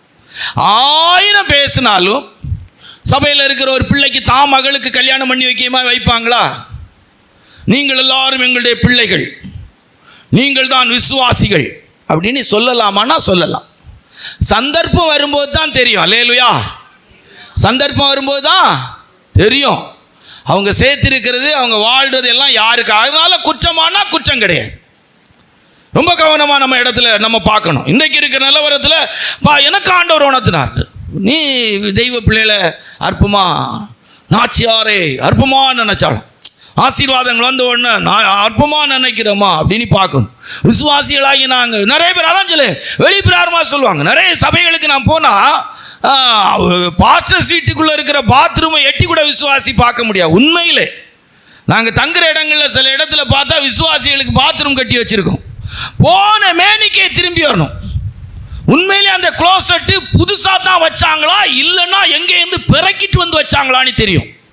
அது வச்சிருக்கிற விதத்தை பார்த்தா அந்த விசுவாசிக்கு அந்த பாஸ்டர்ஸ் என்ன கனம் கொடுத்துருக்காங்கன்னு எனக்கு தெரியும். அல்லேலூயா. ஒரு சபையில் ஒரு கன்வென்ஷன் நாட்டில் அவங்க போடுற சாப்பாட்டில் தெரிஞ்சிடும் அவங்க அந்த விசுவாசிகளை எப்படி கனம் பண்ணியிருக்காங்கன்னு. நான் சொன்னேன் புரியுதா? இப்போ கல்யாணம் பண்ணி கொடுத்துருக்க தான் பிள்ளை ஒரு தூர இடத்துல இருந்து வராங்க, வாரத்துக்கு ஒரு நாள் ஞாயிற்றுக்கிழமைக்கு வராங்கன்னா அந்த வீட்டில் அந்த பெற்றோர் இறைச்சியே சாப்பிடலாட்டாலும் மருமகனுக்காக மகளுக்காக பேர பிள்ளைக்காக வாங்கி வச்சிடுறாங்க. வைக்கிறாங்களா வைக்கலையா? நாச்சியாரை அற்பமாய் நினைத்தாள். எப்படி நினைச்சா? அற்பமா நினைச்சாங்க. தான் பிள்ளைக்கு 10 லட்சம் ரூபா 1 கோடி ரூபா கொடுத்து கட்டி கொடுக்குறதுக்கு இன்னைக்கு பாஸ்டர்ஸ் ஃபேமிலியில் பாஸ்டர்ஸ் தங்களுடைய பிள்ளைகளுக்கு ரெடியாக இருக்கிறாங்க. சபையில் இருக்கிற ஒரு பிள்ளைக்கு 50,000 ரூபா 1 லட்ச ரூபா கொடுக்குறதுக்கு ரெடி இல்லை. இதை நீங்கள் எப்படி புரியுறீங்கன்னு நான் சொல்ல வரல. அல்லேலூயா. புரியணும் என்பதுக்காக சொல்ல, கர்த்தர் என்னை உணர்த்தினதை சொல்கிறேன். அல்லேலூயா. சபையாரை நான் என்னுடைய வாழ்க்கையிலே அற்பமா எண்ணுகிறேனா? அற்பமா என்றமா எனக்கு பிரசங்கம் பண்ண தெரியும், நான் ஊழியம் செய்கிறேன், இத்தனை வருஷம் ஊழியக்காரன், நான் இப்படி இருக்கிறேன் அப்படி இருக்கிறேன், எனக்கு ஆசீர்வாதங்கள் இருக்குது அப்படின்னு சொல்லிட்டு சபையாராகிய உங்களை நான் அற்பமாய் நினைக்கிறேனா? ஆகார் ஆசீர்வாதம் காலமெல்லாம் அவளுக்கு ஆசீர்வாதத்துக்குரிய வழி அன்றைக்கு ஆண்டவர் திறந்துட்டாரு. ஆனால் அவளுக்குள்ள இருக்கிற ஒரு ஆவி எப்படிப்பட்டதா இருக்குன்னா அற்பமா என்ற ஆவி. அற்பமா என்றாள். கொஞ்சம் வந்து 4 பவுன் 5 பவுன் நகை 10 பவுன் நகை கிடச்சிட்டு ஒரு தோடு துருத்தியை போட்டால் நம்ம ஆட்கள் என்ன பிடிக்கிறாங்கப்பா. காலில் ஒரு கொலுசை போட்டாங்கன்னா அந்த கொலுசு தங்கமாக போட்டாங்கன்னா அப்பா, பிள்ளைகளுக்கு ஒரு செயினை செய்து போட்டாங்கன்னா ஒரு தோடு போல் 2 கிராமுக்கு 3 கிராமுக்கு ஒரு மோதிரம். மோதிரம் காற்றடிச்சா போயிடும். சில மோதிரம் காற்றுக்கு நிற்காது, மோதிரம் போல இருக்காது.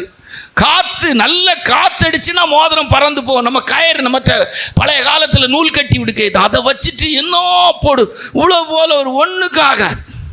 1/2 பவுனுக்கு ஒரு செயினை போட்டு அதில் ஒரு சிலுவை போட்டு இல்லைன்னா அதில் ஒரு இதை போட்டுட்டு இன்னும் இதப்பா அங்கே ஒரு செருப்பை போட்டால் நம்ம ஆட்களுக்கு நட என்ன ஏ அப்பா, அருவருப்புக்குரிய ஒரு வஸ்திரத்தை போட்டால் என்ன படம் பா, ஆச்சரியமாக இருக்கு. அவ்வளோ அருவருப்புக்குரிய ட்ரெஸ்ஸாக இருக்கும்.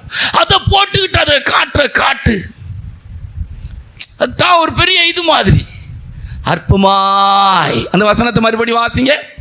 அவன் ஆகாரோடு சேர்ந்தபோது அவள் கர்ப்பம் தரித்தாள். அவள் தான் கர்ப்பவதியானதை கண்டபோது தன் நாச்சியாரை அற்பமா நினைச்சா. சபைக்கு விசுவாசிகள் வரும்போது எப்படி வருவாங்கன்னா ரொம்ப ஏழ்மையாக வருவாங்க, கடத்தோடு வருவாங்க. நம்ம சபைன்னு இல்லை, நம்ம சபையில் நீங்கள் எல்லாருமே வரும்போது ஆண்டோடைய குடிப்பினால் வீடு நிலம் பொருள் சொத்து சுகம் வசதி ஐஸ்வர்யத்தோடு வந்த விசுவாசிகள். உங்களுடைய பகுதியில் நான் இது செய்ய மாட்டேன், நம்ம ஊழியக்காரங்களே சொல்லும்போது சொல்லுவேன். அவங்க வரும்போது ஆண்டோடைய கிருபையினால் சகல ஐஸ்வர்யத்தோடு வந்தவங்க, எந்த விதமான குறைவு இல்லாமல் எல்லாம் படிப்புக்கு படிப்பு, அழகுக்கு அழகு, வசதிக்கு வசதி, எல்லா விதத்தில் உள்ள வசதிகளையும் ஆசீர்வாதங்களையும் விட்டுட்டு வந்தவங்க. இப்போ நான்லாம் பொறுத்தவரை ஊழியத்துக்கு வரும்போது அப்படி கிடையாது. சொந்தத்துக்குரிய இடம் கிடையாது. படிப்பு ஒரு பெரிய அளவுக்கு ஒரு படிப்பு கிடையாது. வெறும் 12ஆம் வகுப்பு படித்தேன். அன்றைக்கு உண்மையாக சொல்ல போனால் ஒரு இறைச்சி கடையில் வேலை செய்யக்கூடிய கெப்பாசிட்டிக்குரியவன், இல்லைன்னா ஒரு கூலி வேலை செய்யக்கூடிய அளவுக்குள்ள ஒரு வேலைக்காரனாக தான் இருந்தேன். ஒன்றும் பெரிய அளவுக்கு ஒரு பெரிய விஷயத்தில் இல்லை. இன்றைக்கி நான் ரொம்ப மாடு போல் உழைச்சா வேணா டெய்லி ஒரு 1000 ரூபா சம்பாதிக்கக்கூடிய அளவுக்கு தான் இருக்குது. அதன் மத்தியில் தான் கர்த்தர் இன்றைக்கு கிருபையாய் ஊழியத்தை செய்ய வச்சிருக்கிறேன். விசுவாசிகளாகி உங்களை எடுத்து பார்த்தா இன்றைக்கி தலை நிமிர்ந்து நிற்கக்கூடிய அளவுக்குள்ளவங்க. நீங்கள் அழைக்கப்பட்ட போது, தெரிந்து கொள்ளப்பட்ட போது, இந்த மார்க்கத்துக்குள்ளே வந்தபோது, கர்த்தர் உங்களை இந்த சபைக்கு கொண்டு வந்தபோது நீங்கள் சாதாரணப்பட்ட நிலவரத்தில் உள்ளவங்க அல்ல. அன்றைக்கு யார்ட்டையும் போய் எதுவும் வாங்கக்கூடிய இடத்துல இல்லை. 10 பேருக்கு கொடுக்கக்கூடிய அளவுக்கு அன்றைக்கே நிமிர்ந்து நிற்கக்கூடிய ஒரு ஆசீர்வாதமான அந்த கேதுரு மரம் போல ஒய்யாரமாய் நிற்கக்கூடிய இடத்துல தான் இருந்தீங்க. தப்பு இல்லை. சில சபைகளை எடுத்து பார்க்கும்போது வரும்போது ஏழ்மையாக வருவாங்க. கடத்தோடு வருவாங்க, பிரச்சனையோடு வருவாங்க, குடும்பத்தோடு வருவாங்க, கைவிடப்பட்ட நிலவரத்தில் வருவாங்க, அதாவது புறக்கணிக்கப்பட்ட நிலவரத்தில் வருவாங்க, ஆகாதுங்கிற தள்ளக்கூடிய இடத்துல வருவாங்க. சபைக்கு வந்து கொஞ்ச நாள் ஆகும்போது கொஞ்சம் பணம், பொருள், சொத்து, வசதிகள் பெருக ஆரம்பிச்சு. பிள்ளைகளை படிக்க வைக்கவே உள்ள நிலவரம் இருக்காது. நல்ல வஸ்திரம் எடுத்து கொடுக்கக்கூடிய நிலவரம் இருக்காது. ஏழ்மை, பசி, பட்டினி இப்படியெல்லாம் வருவாங்க. இப்போ நம்ம சபைக்கு இது நான் சொல்கிறேன், ஏழ்மையான நிலவரத்தோடு வருவாங்க. ஒரு கல்யாண வீட்டுக்கு 100 ரூபாய்க்கு மொய் எழுதைக்கு 100 ரூபா கொடுக்கறதுக்கு வசதி இருக்காது. 20 ரூபா, 30 ரூபா, 50 ரூபா தான் கொடுக்கக்கூடிய இருக்கா. அந்த ரூபாயும் புது ரூபாயா அல்லது அந்த ரூபாயும் கிழியாத ரூபாயா இருக்காது. அதுவும் பிறக்கி கொடுக்க வேண்டியதாக இருக்கும். அந்த நிலவரத்தில் இருக்கும். ஆனால் வந்து கொஞ்ச நாள் ஆன பிற்பாடு ஒரு ஆசீர்வாதத்துக்குரிய நிலவரம் 5000 ரூபா, 1000 ரூபா, 2000 ரூபா கொடுக்கக்கூடிய இடத்துல அவங்களுடைய நிலவரம் கொஞ்சம் ஆசீர்வாதமாக வந்து கொஞ்சம் நல்ல வஸ்திரங்கள் வாங்கி, நல்ல செருப்புகள் வாங்கி, ஒரு செருப்புக்கு 2 செருப்பு, 2 செருப்புக்கு 3 செருப்பு, நினச்ச உடனே செருப்பு வாங்கக்கூடிய இடத்துல, நினச்ச உடனே துணி வாங்கக்கூடிய இடத்துல, ஒரு ஆடி கழிவுக்கு 5000 ரூபாய்க்கு 10,000 ரூபாய்க்கு துணி வாங்கக்கூடிய இடத்துல, ஒரு நல்ல நாளுக்கு, பிறந்த நாளுக்கு நான் 2 ட்ரெஸ் 3 ட்ரெஸ் எடுக்கக்கூடிய நிலவரத்தில் அப்படின்னு சொல்லக்கூடிய ஆசீர்வாதத்துக்குரியவங்க வந்து சபையில் காணிக்க 500 ரூபாய்க்கு, 1000 ரூபாய்க்கு, 2000 ரூபா, 2000 ரூபாய்க்கு, 3000 ரூபா இப்படி கொடுக்கக்கூடிய இடம் வந்துட்டுன்னா அப்புறம் ஊழியக்காரங்களை பார்க்கும்போது ரொம்ப இதாக இருக்கும். ஆரம்பம் ஏழையாக இருக்கக்கூடிய நேரத்தில் இல்லாதவங்களாக இருக்கும்போது வந்து கேட்பாங்க, பிரதர், பாஸ்டர், பிரதர்னு வேண்டாமே, நம்ம சபையில் இல்லையே பாஸ்டர், நான் என்ன செய்யலாம் பாஸ்டர், எப்படி செய்யலாம் பாஸ்டர், வேலைக்கு போகலாமா பாஸ்டர், இதை வாங்கலாமா பாஸ்டர், இங்கே செய்யலாமா பாஸ்டர் அப்படின்னு சொல்லி கேட்பாங்க. வசதிகள் வந்த பிற்பாடு நாச்சியாரை, அந்த வசனத்தை மறுபடி வாசிங்க, அழகா சொல்லி அவன் ஆகாரோடு சேர்ந்தபோது அவள் கர்ப்பம் தரித்தாள். அவள் தன் கர்ப்பவதியானதை கண்டபோது தன் நாச்சியாரை அற்பமாக எண்ணினான். அப்புறம் ஊழியக்காரங்க அவங்களை நடத்திப்பு, அவங்களுடைய ஆலோசனை எல்லாம் ரொம்ப அற்பமாக மாறிடும். அப்போ நல்லா புரிஞ்சுடுங்க. இன்னும் ஒரு வசனத்தை உங்களுக்கு வாசிக்கும் போது நல்லா புரியும். ஆதி ஆகமத்தில் வாசிக்கும் போது, ஆதி ஆகமம் 21ஆம் அதிகாரம் 9வது வசனத்தை வாசி. ஆதியாகமம் 21:9 வாசி. பின்பு எகிப்து தேசத்தாளாகிய ஆகார் ஆபிரகாமுக்கு பெற்ற குமாரன் பரியாசம் பண்ணுகிறதை போதும், நல்லா கவனிச்சிடுங்க. இஸ்மவேல் பரியாசத்தின் ஆவி. நிறைய பேருக்கு இந்த பரியாசத்தின் ஆவி என்னன்னே தெரியாது. நிறைய பேருக்கு பரியாசத்தின் ஆவின்னா இப்போ என்ன நினைக்கிறாங்க, ஒரு நொண்டி கூனு குருடை பார்த்து நொண்டி குருடன் சப்பானி அப்படின்னு சொல்கிறது தான் பரியாசம்னு நினைக்கிறாங்க. இல்லை, நல்லா கவனிச்சிடுங்க. அங்கே என்ன சொல்லலாம், சாராள் அந்த குழந்தையின் இதை பார்த்து பரியாசம் பண்ணுறாங்க. இது மாதிரி தான் இன்னைக்கு. ஆமாம், அவர் இப்படி தான் பேசுவார். சில ஊழியக்காரங்களை சிலர் எதிர்ச்சுவாங்க, அற்பமாக சொன்னால் அவர் பேசலாம் விடு, அவர் ஜவாபுர இப்படி தான், அவர் பிரசங்கம் அவர் இப்படி தான் பேசுவார், அவர் என்ன பேசுவார், இப்படி தான் அவர் பேசுவார். அவர்லாம் ஒரு லைனில் கொண்டு வரலாமா, அவர்லாம் யோசிக்கலாமா, அவர்லாம் சொல்கிறத ஒரு கருத்துக்கு எடுக்கலாமா அப்படின்னு ரொம்ப ஈஸியாக. அதான் அந்த பரியாசத்தினா. இப்போ நான் சொல்லேன் விசுவாசி இதெல்லாம் பரியாசத்தினா நக்கல் நளி. இப்போ நான் சொல்லுவேன் சில நேரத்தில் கொஞ்சம் நக்கல் நளி கொஞ்சம் கூடுதல் அப்படின்னு, அது ஒரு ஆவிதான். இப்போ நல்லா கவனிச்சு கொள்ளுங்க. ஆகார் காண்கிறவரை கண்டேன், தேவனால் ஆசீர்வதிக்கப்பட்டேன், நான் ஆசீர்வாதமாக இருப்பதற்கு காரணம் தேவன் தான் சொல்லலாம். ஆனால் தெய்வ சுத்தம் செய்தால்னு என்ன செய்ய முடியாது, சொல்ல முடியாது. ரெண்டு, சரியா? ரெண்டாவது யாரு எப்படி அப்படின்னு பார்ப்போம். ரெண்டாவது வேதத்தில் வாசிக்கும் போது ஆதியாகமம் 41:39-40, ஆதியாகமம் 49:39-40 நிறைய இருக்கு. 4 பேரை உங்களுக்கு இன்னைக்கு சொல்லுவோம், ரைட்டா? ஆதியாகமம் 41:39-40 வாசிங்க. பார்வோன் யோசேப்பை நோக்கி, தேவன் இவை எல்லாவற்றையும் உனக்கு வெளிப்படுத்தி இருக்கிறபடியால் உன்னை போல விவேகமும் ஞானமும் உள்ளவன் வேறொருவனும் இல்லை. நீ என் அரமனைக்கு அதிகாரியாய் இருப்பாய். உன் வாக்கின்படியே என் ஜனங்கள் எல்லாரும் அடங்கி நடக்க கடவர்கள். சிங்காசனத்தில் மாத்திரம் உன்னிலும் நான் பெரியவனாய் இருப்பேன். பாருங்க, பார்வோனுக்கு ஒரு பெரிய பிரச்சனை. சொப்பனம் பார்த்தான். சொப்பனத்தை அர்த்தத்தை யோசேப்பு சொன்னா. யோசேப்பு சொன்ன உடனே யோசேப்பை உயர்த்தியாச்சு. எங்க வரைக்கும் உயர்த்திக்கான, என் அரண்மனையில் நீ பெரிய ஆளா இருப்பா. என் அரண்மனையில் பெரிய ஆளா இருப்பா. என் அரண்மனையில் நீ பெரிய ஆளா இருப்பா. நீ பாருங்க, அழகா சொல்லியிருக்க, உன் வாக்கின்படியே என் ஜனங்கள் எல்லாரும் அடங்கி நடக்க கடவர்கள். சிங்காசனத்தில் மாத்திரம் ஒன்னிலும் நான் பெரியவனா இருப்பேன். இன்னைக்கு நிறைய பேர் ஆண்டவரை உயர்த்தி வச்சிருக்கிறாங்க, அரண்மனை கட்டி வச்சியமா வச்சிருக்கிறாங்க. நான் சிங்காசனத்தை கொடுக்க மாட்டாங்க.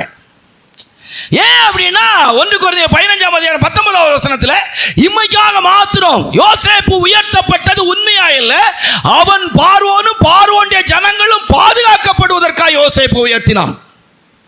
இம்மைக்காக மாத்திரம் கிறிஸ்துவின் மேல் நம்பிக்கை உள்ளவர்களாய் தேவனை தேடுகிற எல்லாரை விட மிகவும் பரிதபிக்கப்பட்டவள். வாசிய 1 கொரிந்தியர் மாத்திரம் நாம் கிறிஸ்துவின் மேல் நம்பிக்கை உள்ளவர்களாய் இருந்தால் எல்லா மனுஷரை பார்க்கிலும் பரிதபிக்கப்பட்ட எல்லா மனுஷரை பார்க்கிலும் எப்படி இருப்பாங்களா? பரிதபிக்கப்பட்டவளா இருப்பாங்க. தெய்வ சுத்தம் என்கிற இடம் இல்லை. இப்போ நீங்க கவனிச்சு பார்த்தீங்கன்னா, யோசேப்பு அங்க பண்டக சாலையை கட்டி களஞ்சியங்கள்லாம் நிரப்பி வச்சிருக்கான்.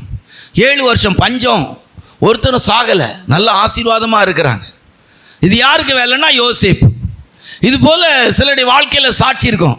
நான் இந்த மார்க்கத்துக்குள்ள வந்த பிற்பாடு, ஏசப்பாவை ஏற்றுக்கிட்ட பிற்பாடு ஆண்டவர் என்னை ஆசீர்வதித்து உயர்த்தி வச்சிருக்கிறார், எனக்கு பணம் தந்திருக்கிறார், பொருள் தந்திருக்கிறார், ஆசீர்வாதத்தை தந்திருக்கிறார் அப்படின்னு சொல்லுவாங்க. இன்னைக்கு பார்த்தீங்கன்னா போதும், நாங்கள் இப்போ நானே பிறக்கும்போது பார்த்தீங்கன்னா எனக்கு இந்த அரண்மனை இந்த இது என்ன சொல்லலாம், நான் பிறக்கிறதுக்கு கர்ப்பமாக இருக்கும்போது நம்ம ராஜாவூர் கோயிலுக்கு சகாய் மாதா கோயிலுக்கெல்லாம் வேண்டி நடந்தெல்லாம் போயிருக்காங்க. ராஜாவூர் கோயில் நடந்து போனாங்களான்னு தெரியல, இப்படியெல்லாம் போயிருக்கிறாங்க. இப்போ நான் ஆர்சியில் இருந்தால் என்ன சொல்லுவாங்க, அங்கெல்லாம் போய் நான் ஜெபம் பண்ணேனால்தான், ஆண்டவரை தேடினேனால்தான் ஜெபா எனக்கு நல்லா பிறந்தான்னு எங்கள் அம்மா அப்பா சொல்லலாம். இல்லைன்னு சொல்ல முடியாது. இப்போ என்ன ஒரு கூட்டம் என்ன சொல்லலாம், எங்கெங்கேயோ இருக்க கோயில்களுக்கு போய் நான் அப்படி போனதுனால அங்கே இது செய்ததுனால்தான் இருக்கலாம். இல்லைன்னு எல்லாம் என்ன செய்ய முடியாது, சொல்ல முடியாது. தெய்வ சித்தம் செய்திருக்கிறோமா? ஒரு நாளும் பார்வோன் தெய்வ சித்தம் செய்யவில்லை. அரண்மனைக்கு அதிகாரியாய் மாற்றினான், தன்னை சிங்காசனத்தில் உயர்த்தி வைக்கவில்லை. அல்லேலூயா. தன்னை தனக்கு கர்த்தனும் தன் குடும்பத்துக்கு தகப்பனுமாய் சொன்னான். ஆனால் தன்னுடைய வாழ்க்கையில் தெய்வ சித்தம் செய்கிறவன் அவன் இருக்கவே இல்லை. அல்லேலூயா. அப்படி தெய்வ சித்தம் செய்கிற ஒரு மனிதனாய் இருந்தால் அவன் இஸ்ரவேலரை கஷ்டப்படுத்தியிருக்க மாட்டான், இஸ்ரவேலரை கொடுமைப்படுத்தியிருக்க மாட்டான், இஸ்ரவேலருடைய வாழ்க்கையில் அவங்க ஜீவன் கசப்பாக்கப்படுகிற வேலையை அவன் செய்திருக்க மாட்டான். அவன் வாழ்க்கையில் ஆசீர்வாதம் இருந்தது. யோசேப்பால் ஆசீர்வாதம் அவனுக்கு உண்டானது, அவன் சந்ததிக்கு உண்டானது. அவர்கள் பாதுகாக்கப்பட்டார்கள். ஆனால் பார்வோனுடைய ஜனமோ தெய்வ சித்தம் செய்யவில்லை. இன்றைக்கும் இந்த காலை ஆராதனைக்கு வந்திருக்கிற சகோதரனே சகோதரியே, இந்த கிறிஸ்தவ மார்க்கத்துக்குள்ள வந்த பிற்பாடு நான் ஆண்டவரை ஏற்றுக்கொண்டதுனால, ஆண்டவருக்கு நான் மேன்மையான இடத்தை கொடுத்ததுனால எனக்கு கர்த்தர் பணம் தந்தார், பொருள் தந்தார், எனக்கு ஆசீர்வாதத்தை தந்தார், கர்த்தர் எனக்கு வீடு கட்டி தந்தார், எனக்கு இப்படி எல்லாம் நிலம் பொருள் சொத்து தந்தார்னு சொல்லலாம். ஆனால் அவன் வாழ்க்கையின் தரம் மாற்றப்படும்படியாய் ஆண்டவருக்கு ஒப்பு கொடுக்கலனா, இதே பார்வோனுடைய நிலவரத்தில் ஒரு நாள் மாறிடும். பார்வோனுடைய குணம் மாறல, எழுத்தின்படியான ஆசீர்வாதம் மட்டும்தான். இம்மைக்காக மாத்திரம் கிறிஸ்துவின் மேல் நம்பிக்கை உள்ளவர்களாக இருக்கிற மனுஷர்கள் எல்லாரை பார்க்கிலும் பரிதபிக்கப்பட்டவர்கள்.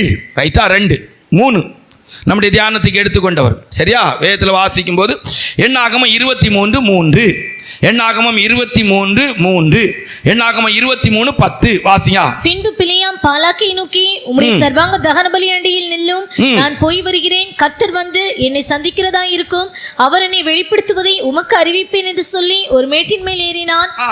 யாக்கோபின் துழை எண்ணத்தக்கவன். போதும், நல்லா கவனிச்சு கொள்ளுங்க. இப்ப 10வது வசனத்துல வாசித்தா, நீதிமான் மடிப்பது போல் நான் மடிப்பேனாக. வாசியா. யாக்கோபின் துளை எண்ணத்தக்கவன் யார்? இஸ்ரவேலின் காற்பங்கை எண்ணுகிறவன் யார்? நீதிமான் மரிப்பது போல் நான் மரிப்பேனாக. நீதிமான் மரிப்பது போல் நான். எங்க 2 பேரை உங்களுக்கு சொல்லியிருக்கோம். தெய்வ சித்தம் இல்லாமலே ஆசீர்வாதம். யாரெல்லாம்? ஆகார் ஆசீர்வதிக்கப்பட்டவளா இருந்தா, ஆனா தெய்வ சித்தம் என்ன செய்யல, துஷ்ட மனிதர்களா சந்ததியாத்தான் அன்னைக்கு சொல்லப்படுறாங்க. 2 பார்வோன் இன்னைக்கு ஆசீர்வாதமாக இருக்கலாம், அன்னைக்கு ரொம்ப ஆசீர்வாதமாக இருந்தாங்க. ரைட்டா? குணம் மாறலை. 3, இப்போ யாரை எடுத்திருக்கோம்? பிள்ளையாமுடைய வாழ்க்கையை எடுத்து பார்க்கும்போது, பிள்ளையாமுடைய லைஃப்பில் எடுத்து பார்த்தா, பிள்ளையாம் நல்ல தீர்க்கதரிசி. நேரம் ஆண்டவர்கிட்ட போனா, ஆண்டவர் பேசினார், அவன் பயங்கரமா சொன்னான், நீதிமான் மரிப்பது போல் மரிப்பனாக. யூதாவுடைய புஸ்தகம் 11ஆம் அதிகாரத்தில் வாசிக்கும் போது, கூலிக்காக விரைந்தோடி வாசி. யூதாவுடைய புஸ்தகம் 11.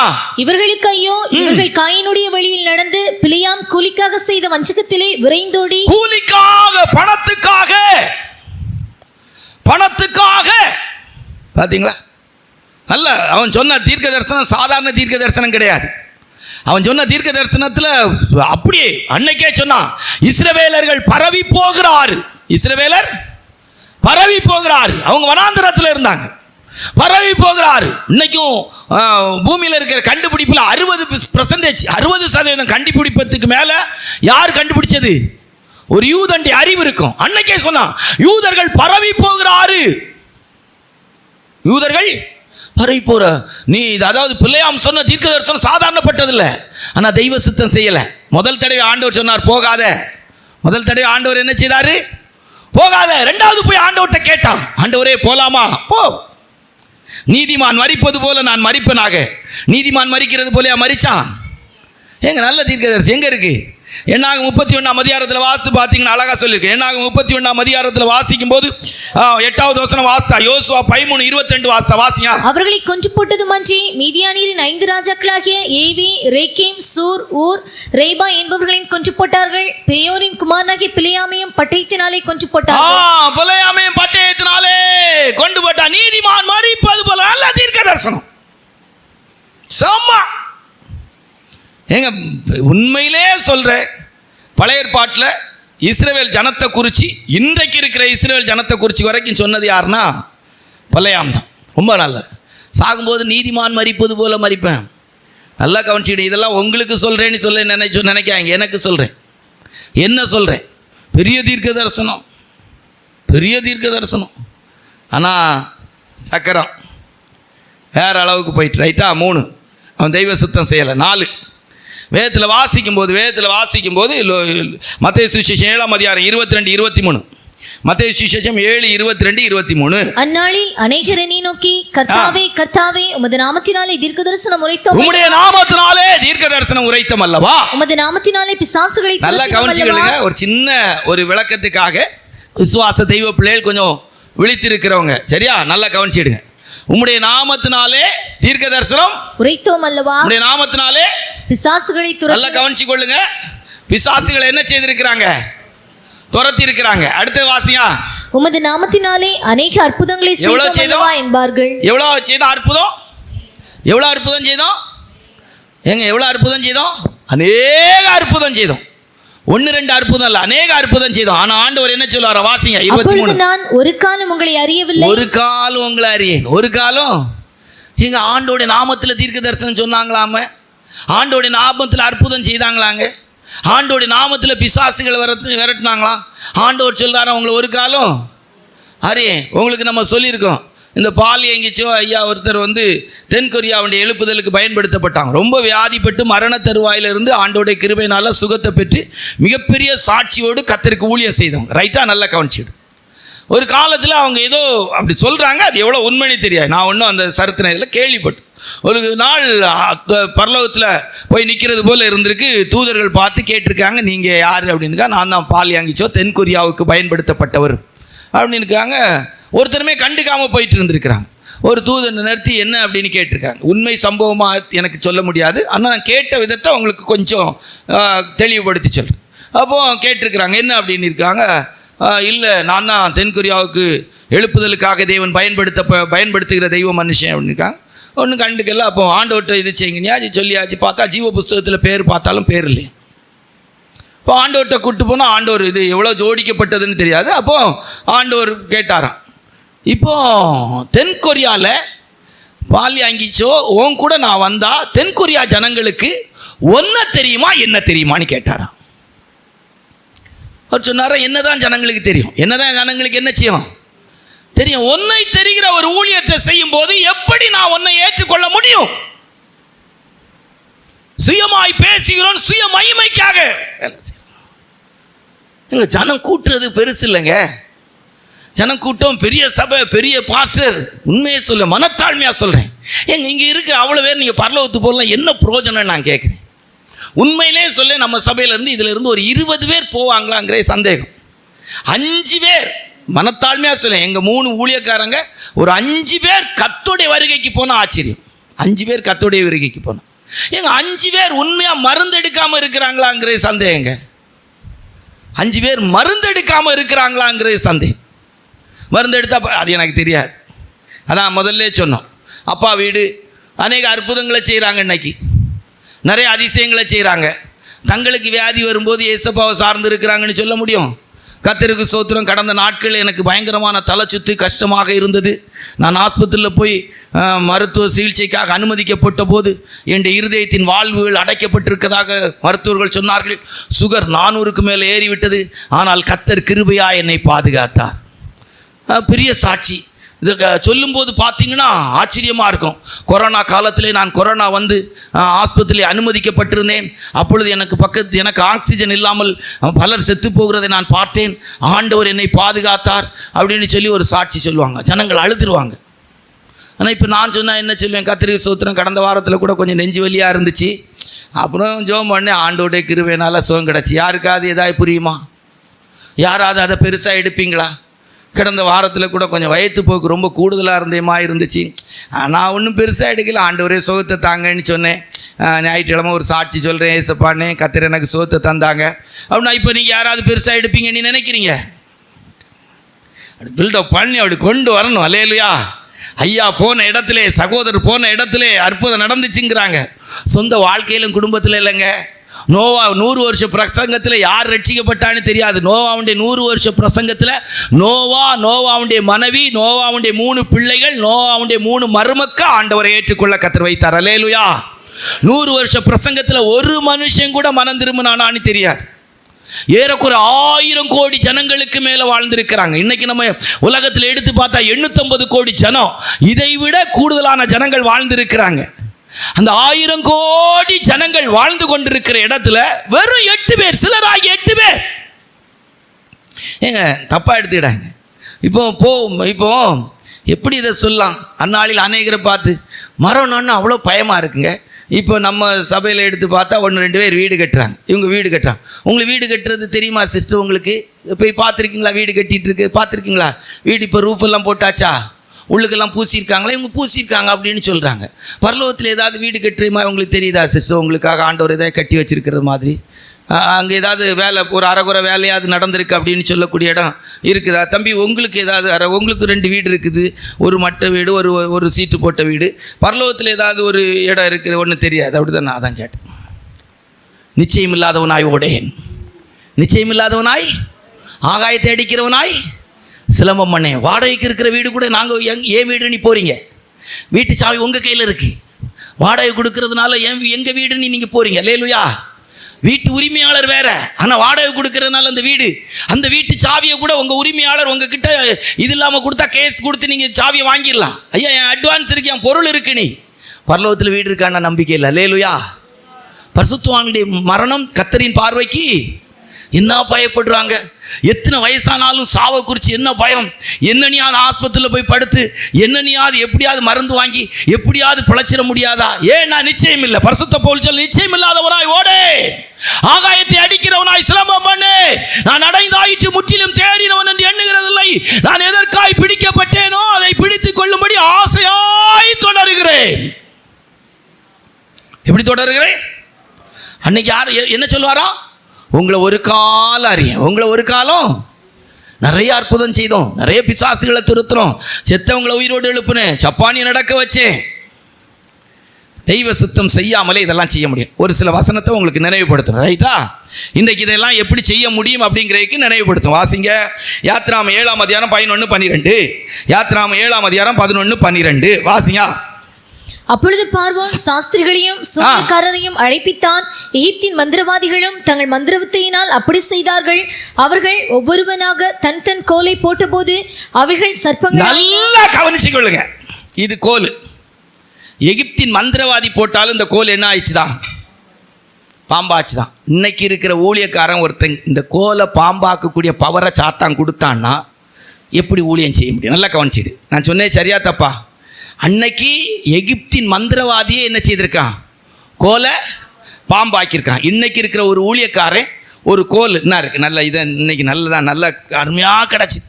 இந்த கோல் நல்லா கவனிச்சிடு. இது ஒரு கோல், இது ஒரு கோல். இப்படி போட்டாங்க, என்ன சொல்லலாம், இப்படி போட்டாங்க, இப்படி போட்டாங்க. இது என்ன ஆயிட்டான்? பாம்பாயிட்டு. ரைட்டா? ரெண்டாவது வாசிங்க, அதே யாத்திராகமும் 7ஆம் அதிகாரத்தில் என்ன ஒன்று வாசிங்க, 22வது வசனம் வாசிங்க. 22 வாசிங்க. மந்திரவாதிகளும் தங்கள் மந்திரவித்தையினால் அப்படி செய்தார்கள். கர்த்தர் சொல்லியிருந்தபடி பார்வோனின் இருதயம் கடினமானது. தண்ணி ரத்தமா மாறிட்டு. எப்படி மாறிட்டு? ரெண்டாவது வேலை தண்ணி ரத்தமா என்ன செய்துட்டு? என்ன ஒரு தண்ணி, இதை எடுங்க, இதை எடுங்க, எடுங்க. என்ன இது? ஒரு பாட்டில், நல்லா கவனிச்சிடுங்க. இந்த பாட்டில் தண்ணி பார்த்தா அவனும் ரத்தமாக்கிட்டான். அவனு என்ன செய்துட்டான்? ரத்தமாக்கிட்டாங்க. இந்த இப்படி ரத்தமாக்குற அளவுக்கு ஒரு பவர் ஒரு ஊழியக்காரனுக்கு இருக்குமானா இன்னைக்கு ஊழியக்காரங்க எப்படி பேப்பர் இது பத்திரிகையிலலாம் எப்படி வருவாங்க நீ நினச்சிடுங்க. ரைட்டா? மூணாவது நல்லா கவனிச்சிடு. யாத்திராகமம் 8ஆம் அதிகாரம் 7வது வசனம். யாத்திராகமம் 8:7 வாசியா. மந்திரவாதிகளும் தங்கள் மந்திரவித்தையினால் அப்படி செய்து எகிப்து தேசத்தின் மேல் தவளைகளை வர போதும். பார்வோண்டி ஆட்களையும் தவளை என்ன செய்தாங்களா? வர வச்சாங்களாங்க. மேஜிக்கில் இல்லைங்க, ஒரிஜினலாக தவளை வந்திருக்குங்க. இன்னைக்கு இந்த பவர் நம்ம ஊழியக்காரங்களுக்கு, இந்த 3 பவர் எனக்கு இருந்துன்னா எப்படி இருக்கும்னு நினைக்கிறீங்க? விசுவாசிகளாகி உங்களுக்கு முன்னால் அந்த இதுவும் ஆய் பாம்பாய்.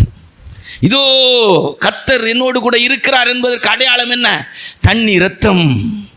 இதோ தவளை பாருங்கள் அப்படின்னா சபையில் 10 தவளையை தூக்கி விட்டுடலாம்.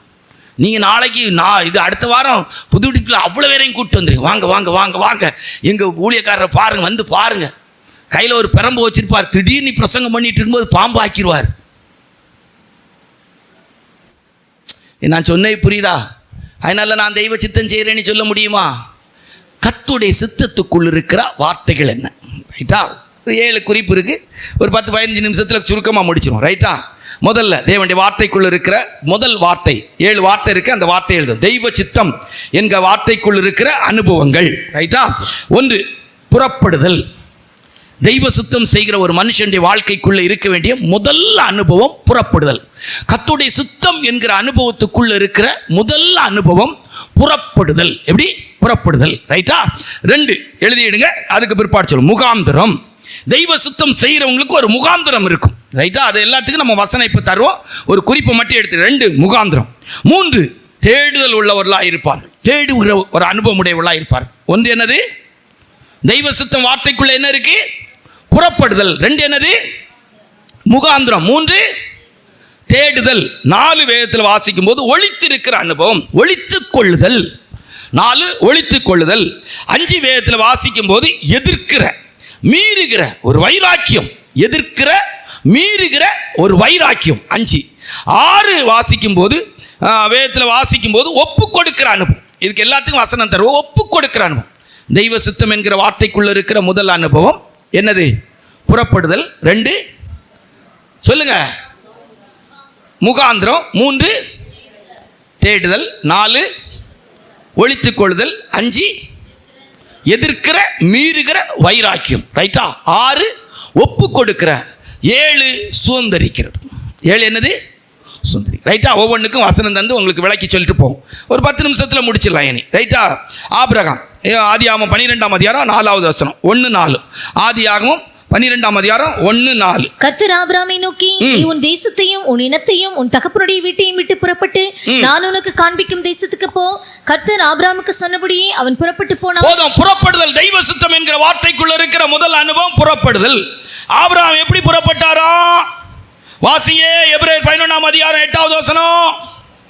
தெய்வ சித்தம் என்கிற வார்த்தைக்குள்ள இருக்கிற புறப்படுதல். வாசியா. விசுவாசத்தினாலே ஆபிரகாம் தான் சுதந்திரமாக பெறப்போகிற இடத்திற்கு போகும்படி அழைக்கப்பட்ட போது கீழ்ப்படிந்து தான் போகும் இடம் என்னதென்று அறியாமல் புறப்பட்டு போனான். ஆமா, போகிறேன் என்னன்னு தெரியாது, புறப்பட்டான். தெய்வ சித்தம் என்கிற வார்த்தைக்குள்ள இருக்கிறது புறப்படுதல். புறப்படுதல். யாரை அனுப்புவேன், யார் வேண்டிய காரியமாய் போவாய் அப்படின்னு கேட்ட போது ஆண்டவரா இயேசுப்பா என்னை அனுப்பும், நான் போறேன். புறப்பட்டாங்க. ஆபிரகாமை கர்த்தர் அழைத்த போது புறப்பட்டாங்க. நீங்க புறப்படுறீங்களா நீ பார்த்துடு. நகோமி பெத்லெகேமில் கர்த்தர் சந்தித்து ஆகாரம் கொடுக்கிறான்னு தெரிந்த போது மோவாப் தேசத்தை விட்டு என்ன செய்தா, புறப்பட்டாள். லூக்கா சுவிசேஷம் 15ஆம் அதிகாரத்தில் இளைய குமாரன் தகப்பன் வீட்டை நோக்கி புறப்பட்டான். நம்ம வாழ்க்கையில் அந்த புறப்படுதல் இருக்குதா அப்படின்னு பாருங்க. இதை சுருக்கமாக சொன்னால் ஒரு மனம் திரும்பலின் ஜீவியம். வாழ்ந்துகிட்டு இருக்க வாழ்க்கையை விட்டு ஆபிரகாமை கர்த்தர் அழைத்த போது அவன் தான் வாழ்ந்துகிட்டு இருந்த தேசத்தை விட்டு புறப்பட்டு போனான். அல்லேலூயா. புறப்படுதல். வாழ்ந்து கொண்டிருக்கிற வாழ்க்கை வேண்டாம், உளையான சேற்றின் வாழ்க்கை வேண்டாம், பூமியின் கடையாந்திரமான வாழ்க்கையின் அனுபவம் வேண்டாம், சிறியவனை புழுதியிலிருந்து எளியவனை குப்பையிலிருந்து உயர்த்துகிறார் என்று சொன்ன குப்பையின் வாழ்க்கை வேண்டாம், என்னுடைய வாழ்க்கையில் இந்த உலக பிராணமான எந்த காரியம் வேண்டாம், தேவனுடைய ராஜ்யத்துக்குரிய வாழ்க்கை போதும்னு சொல்லி புறப்பட்டான். புறப்படுதல். அல்லேலூயா. போகிற இடம் என்னன்னு தெரியாது. எங்க அன்னைக்கு அவன் போன பைத்தியார வாழ்க்கைங்க. தெய்வ சித்தத்துக்குள்ள பார்த்தீங்கன்னா இப்படி ஒரு புறப்படுதல் இருந்துகிட்டே இருக்குது. எந்த விஷயத்திலும் விட்டுட்டு வேண்டாம்.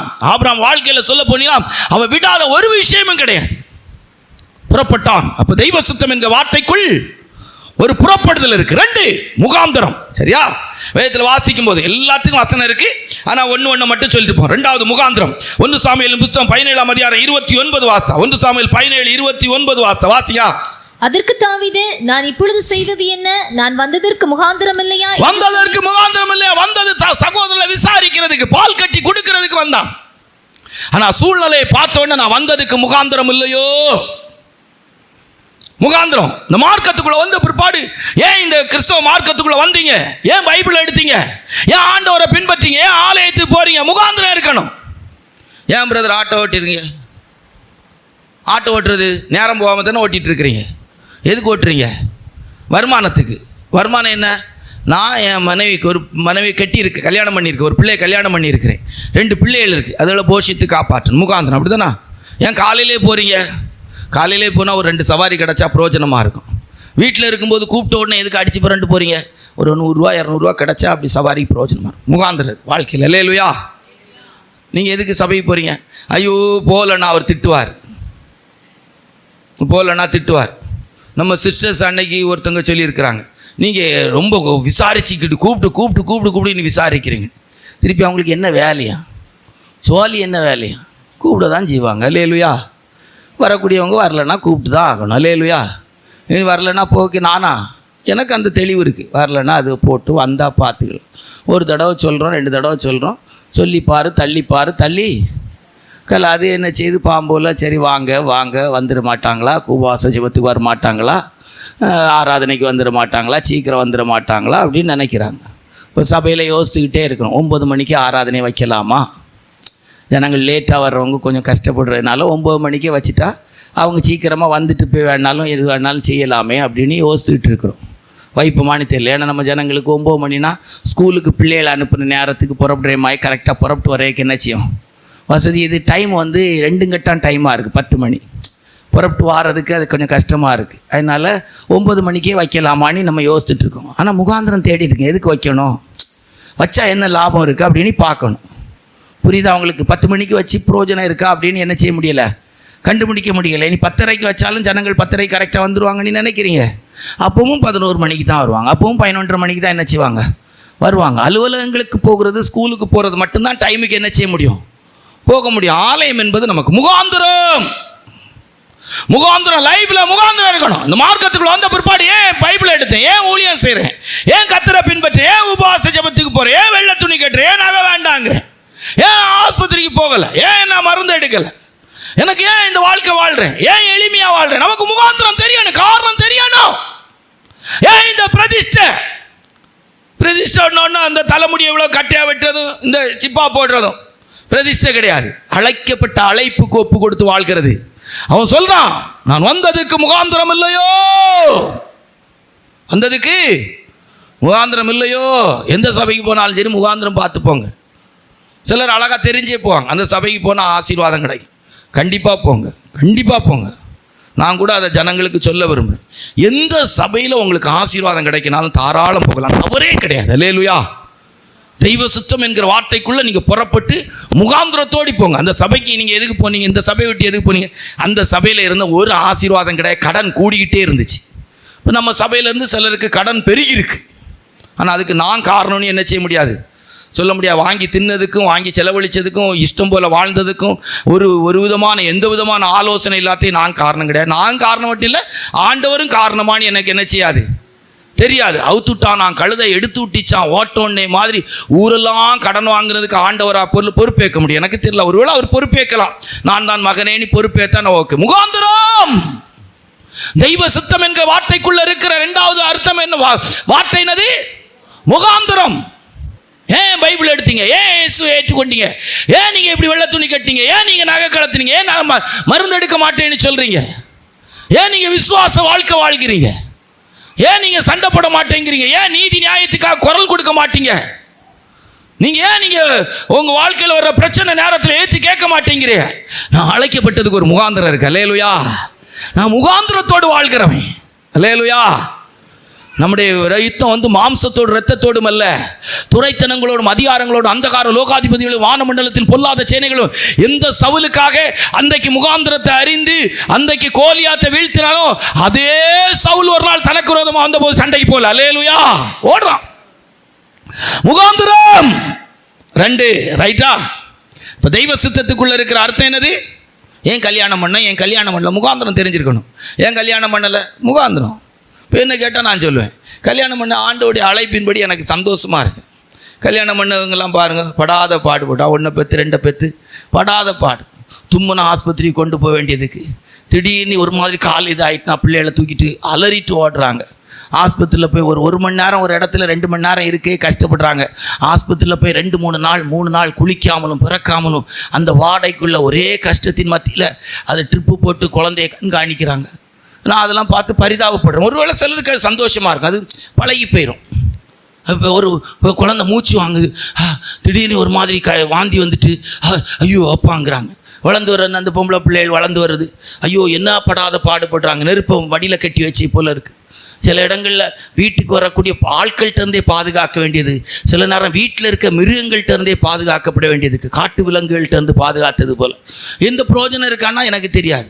இனி இவ்வளவு பாதுகாத்து இன்னொரு மிருகத்திட்ட கொடுத்தா அந்த மிருகம் இவ்வளவு பாதுகாத்ததுக்குள்ளே எந்த இதுவும் இல்லாமல் அது ரோடு ரோலர் மாதிரி அந்த மிருகம் ஃபுல்லாக பிறக்கி மேஞ்சி தார் ரோடு போட்டே மாதிரி ஆக்கிரும். இவ்வளோ கஷ்டப்பட்டு ஒன்றை கட்டி கொடுத்தா அது ரோடு ரோலர் மாதிரி தார் ரோடு போட்டே மாதிரி என்ன செய்கிறோம், தேய்ச்சி தள்ளிடும். ஒன்றும் செய்ய முடியாது. முகாந்திரம். ஏன் கல்யாணம் பண்ணுறா? ஏன் பண்ணல? சில கல்யாணம் பண்ணுவாங்க, எனக்கு சும்மா லைஃப் பார்ட்னராக சும்மா துணைக்கு சண்டை போடுறதுக்கு ஒருத்தர் வேணும், சோறாக்கிறதுக்கு ஒருத்தர் வேணும், எங்கேயாவது போனால் துணைக்கு ஒருத்தர் வேணும். கண்டிப்பாக வேண்டியது தான். அது நீ கல்யாணம் பண்ணே கரெக்டான நோக்கம். சிலவன்ட்ட கேட்டால் எதுக்கு வீட்டுக்கு வந்தால் ஏதாவது ஒன்றும் இல்லாட்டாலும் எதாவது கஞ்சி கிஞ்சி ஆக்கி போடைக்கு ஒருத்தன் வேணும், ஒருத்தி வேணும்ல, ஏதாவது ஒரு விதத்தில் ஒரு ஆள் வேணுமே. முகாந்திரம். 2 3 வேதத்தில் வாசிக்கும் போது வேதம் நமக்கு சொல்லிக் கொடுக்கிறது. தெய்வ சித்தம் என்கிற வார்த்தைக்குள்ள இருக்கிற அனுபவம் என்னன்னு சொன்னா, ஆதியாகமம் 37:15-16. ஆதியாகமம் 37:15-16 அப்பொழுது ஒரு மனிதன் அவன் வெளியிலே வெளித்தப்பி திரிகிறதை கண்டு என்ன தேடுகிறாய் என்று அவனை கேட்டான். அதற்கு அவன், என் சகோதரரை தேடுகிறேன், அவர்கள் எங்கே ஆடு மேய்க்கிறார்கள். போதும், நல்லா கவனிச்சிடுங்க. சரித்திரத்தை சொல்லி போறோம். யோசேப்பிட்ட சாப்பாடு கொடுத்து அவங்க அப்பா அனுப்பிட்டார். யோசேப்பின் வாழ்க்கையில் அவனுடைய சொப்பனை அவனுக்கு நிறைவேறணும். இப்போ அவன் போறான். சீகேம் என்கிற இடத்துல தான் அவனுடைய சகோதரர்கள் ஆடு மேய்க்கணும். சீகேம் வரைக்கும் வந்த போது அங்க இல்ல. யோசேப்பு வீட்டுக்கு தேடி போய் திரும்பி இருக்கலாம். இப்போ என்ன சொல்லலாம், இங்க இருந்து நான் இவங்கள்ட்ட சாப்பாடு கொடுத்து அனுப்பி வைக்கிறேன். எங்க இறைச்சி குளத்தில் கொண்டு போய் சாப்பாடு கொடுத்துட்டு வா அவங்க கூட பிறந்தவங்களுக்கு. நீ இறைச்சி குளத்து வரைக்கும் ஐயா போனார். போனா இறைச்சி குளத்தில் அவங்க சகோதரர்கள் என்ன செய்யல, இறைச்ச குளத்தில் ஆள் இல்லை. அங்க ஒரு ஆள் வராரு. அவங்கள்ட்ட கேட்குறாங்க, ஐயா என் சகோதரர் ஒரு 10 பேர் உண்டு பார்த்தீங்களான்னு கேட்குறாங்க. அவங்க சொல்றாங்க, இப்பதான் சொன்னாங்க திட்டு வேலைக்கு போவோம். என்ன வேலைக்கு? நல்லா கேட்டுடுங்க. முதல்ல புறப்படுதல், 2வது முகாந்திரம், 3 தேடுதல். இந்த வேலை இவருக்கு தேவையா? இவர் செல்ல பிள்ளை. இவர் என்ன செய்திருக்கலாம், நேராக சோத்தை கொண்டுட்டு வீட்டுக்கு வந்திருக்கலாம். கேட்காம போன இடத்துல இல்லை, இறைச்ச குளத்தில் இல்லை, வந்திருக்கலாம். இதை விட்டுக்கிட்டு திட்டுவளை வரைக்கும் இவர் போனதுனால அவனுடைய சகோதரர் திட்டம் போட்டு இவரை குழிக்குள்ளே போட்டு என்ன செய்தாச்சு, வித்துட்டாங்க. தேவையா இது? இந்த தேடுதல் உனக்கு தேவையா? இப்படி தானே இன்னைக்கு குழிக்குள்ளே இருக்கே போல இருக்கு. அதான் கவனமாக இருந்திருக்கணும். தேடுதல் தேடுதல் புரியுதா உங்களுக்கு நான் சொன்னது? தேடுதல் தேடுதல். அடி உதயம் வாங்கக்கூடிய இடத்துல கொண்டு போய் குண்டுக்குள்ளே போட்டு தூக்கி விட்டு அங்கே போனால் அங்கேயும் பெரிய பிரச்சனை. காலையில் ஆனால் டெய்லி ஒவ்வொருத்தருக்கு முகத்தையும் தேடுவார். யார்? யோசேப்பு. எவன் துக்கமாக இருக்கான், பானை பாத்திரக்காரனும் சுயம்பாயும் துக்கமாக இருக்கான். ஒரே ராத்திரியில் சொப்பனம் பார்த்துருக்கான். அவன்கிட்ட கேட்டான், ஏன்பா தேடுதல்? தேடுறான், எங்கே போனாலும் தேடுறான். யார் வேதனையோடு இருக்கா, யார் துக்கத்தோடு இருக்கா, யார் பிரச்சனையோடு இருக்கா. நான் என்ன மாதிரின்னு வச்சுக்கிட்டுக்கலாம், விசுவாசிகளை கூப்பிட்டு வச்சு யாருக்கு என்ன டோசேஜ் கொடுக்கலாம், என்ன தேடுதல், ஒரே தேடுதல் தான். ஒரு வாரமாக சிலர்லாம் பிரச்சனையை பார்த்த உடனே சொல்லுவாங்க, இந்த வாரமே பிரசங்கத்தில் வந்துடும். உண்மைதான், இல்லைன்னு நான் சொல்லவே மாட்டேன். தேடுதல். வந்த பிரசங்கத்தை எடுத்த உடனே பார்ப்பேன், இந்த வாரம் அந்த பிரசங்கத்துக்குரிய ஆள் வந்திருக்காங்களா, நிறைவா கொடுத்து விடலாமா. நிறைவா தேடி போனான். கிடைச்சது என்னது? பாடு, கஷ்டம், வேதனை. 13 வருஷம் வேதனை. தேடுதல். தெய்வ சித்தத்துக்குள்ள என்ன இருக்கு? இழந்து போனதை தேடவும் ரட்சிக்கவுமே மனுஷகுமாரன் வந்தார். கிடைச்சது என்னது? சிலுவை. கிடைச்சது என்னது? சிலுவை. தேடுதலுக்குள் இருக்கிறது கஷ்டம், வேதனை. ரைட். தேடுதல். ஒவ்வொரு தெய்வ பிள்ளைகளுக்குள்ள இந்த தேடுதல் இருக்கணும். நான் எதற்காய் பிடிக்கப்பட்டேனோ அதை பிடித்துக் கொள்ள முடிய ஆசையாய். 4 வேதத்தில் வாசிக்கும் போது வேதம் நமக்கு சொல்லிக் கொடுக்கிறது. 4வது காரியம் ஒழித்துக் கொள்ளுதல். 1 ராஜாக்கள் 17ஆம் அதிகாரம் 3:5 வாஸ்தா. 1 ராஜாக்கள் 17:3-5 வாஸ்தா வாசியா. விட்டு கீழ்த்திசையை நோக்கி போய் போதும். நல்ல வசனத்தை வீட்டில் போய் வாசிங்க. எலிசா தீர்க்கதரிசி ஆண்டவர் சொல்லார், கேரி தாத்தண்டையில போய் ஒழித்துக்கொள். தங்களை பெருசாக காட்டக்கூடாது. தெய்வ சித்தம் என்கிற வார்த்தைக்குள்ள ஒழித்துக் கொள்ளுதல், தங்களை மறைத்துக் கொள்ளுதல். பெருசாக நம்மளை காட்ட நினைக்கக்கூடாது. அழகாக இருந்தாலும், பணமாக இருந்தாலும், வசதியாக இருந்தாலும், அந்தஸ்தாக இருந்தாலும் எதையும் காட்டக்கூடாது. ரொம்ப கவனமாக இருக்கணும். ஒழிச்சுக்கொள்ளன். மறைந்து வாழ்க்கிற காரிருளில் உம்மை நீர் மறைத்து கொள்ளுகிறீர். அல்லேலூயா. ஒரு எளிமையான வாழ்க்கை இந்த கிறிஸ்தவத்துக்கு வந்த பிற்பாடு வாழ பழகணும். நம்ம ஏற்கனவே சொன்னோம், சிலர் கொஞ்சம் பணங்கள், வசதிகள், ஆசீர்வாதங்கள் வந்துட்டுனா நான் சொல்லுவேன், சிலர்கிட்ட சொல்லும்போது சொல்லுவேன், நீங்கள் ஊழியத்துக்கு வரும்போதே சொல்லுவேன், ஊழியத்துக்கு வரும்போது உள்ள தாழ்மை இப்போ இருக்குதா என்ன நான் கேட்பேன். எப்படி இருக்குது? விசுவாசிகளை வரும்போது இருக்கிற தாழ்மை இருக்குதா? இல்லை. ஒரு வீடு கட்டிட்டாங்க, 2 வீடு கட்டிட்டாங்க, ஒரு கொஞ்சம் வசதி ஆகிட்டு, ஒரு வேலை வந்துட்டு, பிள்ளைகள் கொஞ்சம் வசதி ஆகிட்டாங்க, பிள்ளைகள் 4 எழுத்து இங்கிலீஷ் படிக்கிற அளவுக்கு ஆகிட்டு, கொஞ்சம் உயரமாக வந்துட்டாங்கன்னா அதுக்கு பிற்பாடு யார்? ஒரு காலத்தில் ஒன்றுமே இல்லாமல் இருந்திருப்பாங்க, யாருமே இல்லாமல் இருந்திருப்பாங்க. 10 ரூபா தர்றதுக்கு ஒரு ஆள் இருக்காது, 50 ரூபா தர்றதுக்கு ஒரு ஆள் இருக்காது, விசாரிக்கிறதுக்கு ஆள் இருந்திருக்காது, வீட்டுக்கு வர்றதுக்கு ஒரு ஆள் இருந்திருக்காது, அவங்க பிள்ளைகளுக்கு துணி எடுக்கும்போது இந்த குடும்பத்துக்கு இருக்காது. ஆனால் கொஞ்சம் வசதி வந்த பிற்பாடு எல்லாவற்றையும் மறந்துடுவாங்க. அப்புறம் அவங்க பெருமைக்குரியவளா. ஆண்டவர் எலியாவை சொல்கிறாரு, கேரி தாற்றண்டையில் போய் ஒழித்திரு. அல்லேலூயா. மறைத்து கொள்ளுதல். உன் லைஃப்பில் நீ யாராக கூட இரு, உன் பணம், பொருள், சொத்து, உனக்கு தீர்க்கதரிசனமாகவே சொல்கிறேன், உன் பணம், பொருள், சொத்து எல்லாம் உனக்கு இருக்கு நீ நினைக்கிறது உன்னை கொண்டு வேறு லெவலில் கொண்டு சங்காரம் பண்ணிட்டு போயிடும். இருக்குது. தற்கொலை பண்ணினவங்க, வாழ்க்கை முடித்தவங்க எல்லாருமே தங்கள் வாழ்க்கையில் இருக்கிற பெருமை தான் அது காரணம். தாழ்மை உள்ளவர்களுக்கு கர்த்தர் கிருபை கொடுக்கிறார். அல்லேலூயா. நான் ஒன்றுமே இல்லை, நான் யாரு? கருவை தேவனுடைய இறக்கம் அப்படின்னா தூக்கிடுவார். இருக்கு நீ நினைச்சிட்டாங்க, தனிமையாயிருவாங்க. ஒன்றுமே இல்லை நீ நினைச்சிட்டாங்க, எல்லாரோடையும் வந்துடலாம். அல்லேலூயா. உயரமான இடத்துல தண்ணி ஊற்றிருக்கோம், ஆனால் தண்ணி தங்குறது எங்கே நிற்கும்? தாழ்வான இடத்துல. மறைத்து கொள்ளுதல், ஒழித்து கொள்ளுதல். என்ன பணம், என்ன பொருள். 10,000 ரூபா சம்பாதிக்கிறவங்களுக்கு இருக்கிற இது அப்பா, வெறும் 10,000 ரூபா 15,000 ரூபா சம்பாதிக்கிறாங்க, அதில் என்ன ஆட்டம் ஆடுறாங்கப்பா. வெறும் 10,000 ரூபா, 8,000 ரூபாய்க்கு சில நேரங்களில் 5,000 ரூபாய்க்கு டீச்சர் வேலை பார்க்க போகிறாங்க. 5,000 ரூபா, 6,000 ரூபா. என்ன டான்ஸ் ஆடுறாங்க, வெறும் ஒத்த விரலில் நின்று ஆடிட்டு இருக்கிறாங்க. வெறும் 6,000 ரூபா டிக்கின்னு சொல்லி, அதுக்கு போகிறதுக்கு வாரதுக்கு 3,000 ரூபா. அதுவும் கூட 3,000 ரூபா கையில் கிடைக்காது, அது கிடைக்கிறதுக்கு இது ஒரு விரலில் நின்று இந்த மற்ற இதில் நின்று ஆடினேமா, அந்த பரதநாட்டியமா இப்படியெல்லாம் போட்டு என்ன டான்ஸ் ஆடுறாங்க. நமக்கு பார்க்கும்போது இதாக இருக்குது. 10 என்ன படம் முடிக்கிறேன் நாங்கள் சும்மாவாக இருக்கேன், நான் ஒரு நாள் காலையிலேருந்து சாயங்காலம் வரைக்கும் அந்த வேலைக்கே நீ போகாமல் வீட்டில் இரு, அதனால பிரச்சனை. அது எப்படி நான் இருக்க முடியும்? நான் எனக்கு நீ இவ்வளோ தேவைக்கல, நான் என்ன செய்ய முடியும்? உங்ககிட்ட வந்து நிற்க முடியும்னு சொல்லி இப்படி நிற்கிது. அந்த சகோதரன் சொல்லார், கொஞ்சம் காலை கீழவை, கால் வலிக்குமாம்மா. உடம்பு கொஞ்சம் இதாக இருக்கு, கால் வலிக்குமா, அது எனக்கு தெரியும். நீ இப்படியெல்லாம் பேசாதம்மா, மனத்தாள், அதெல்லாம் எனக்கு தெரியும்.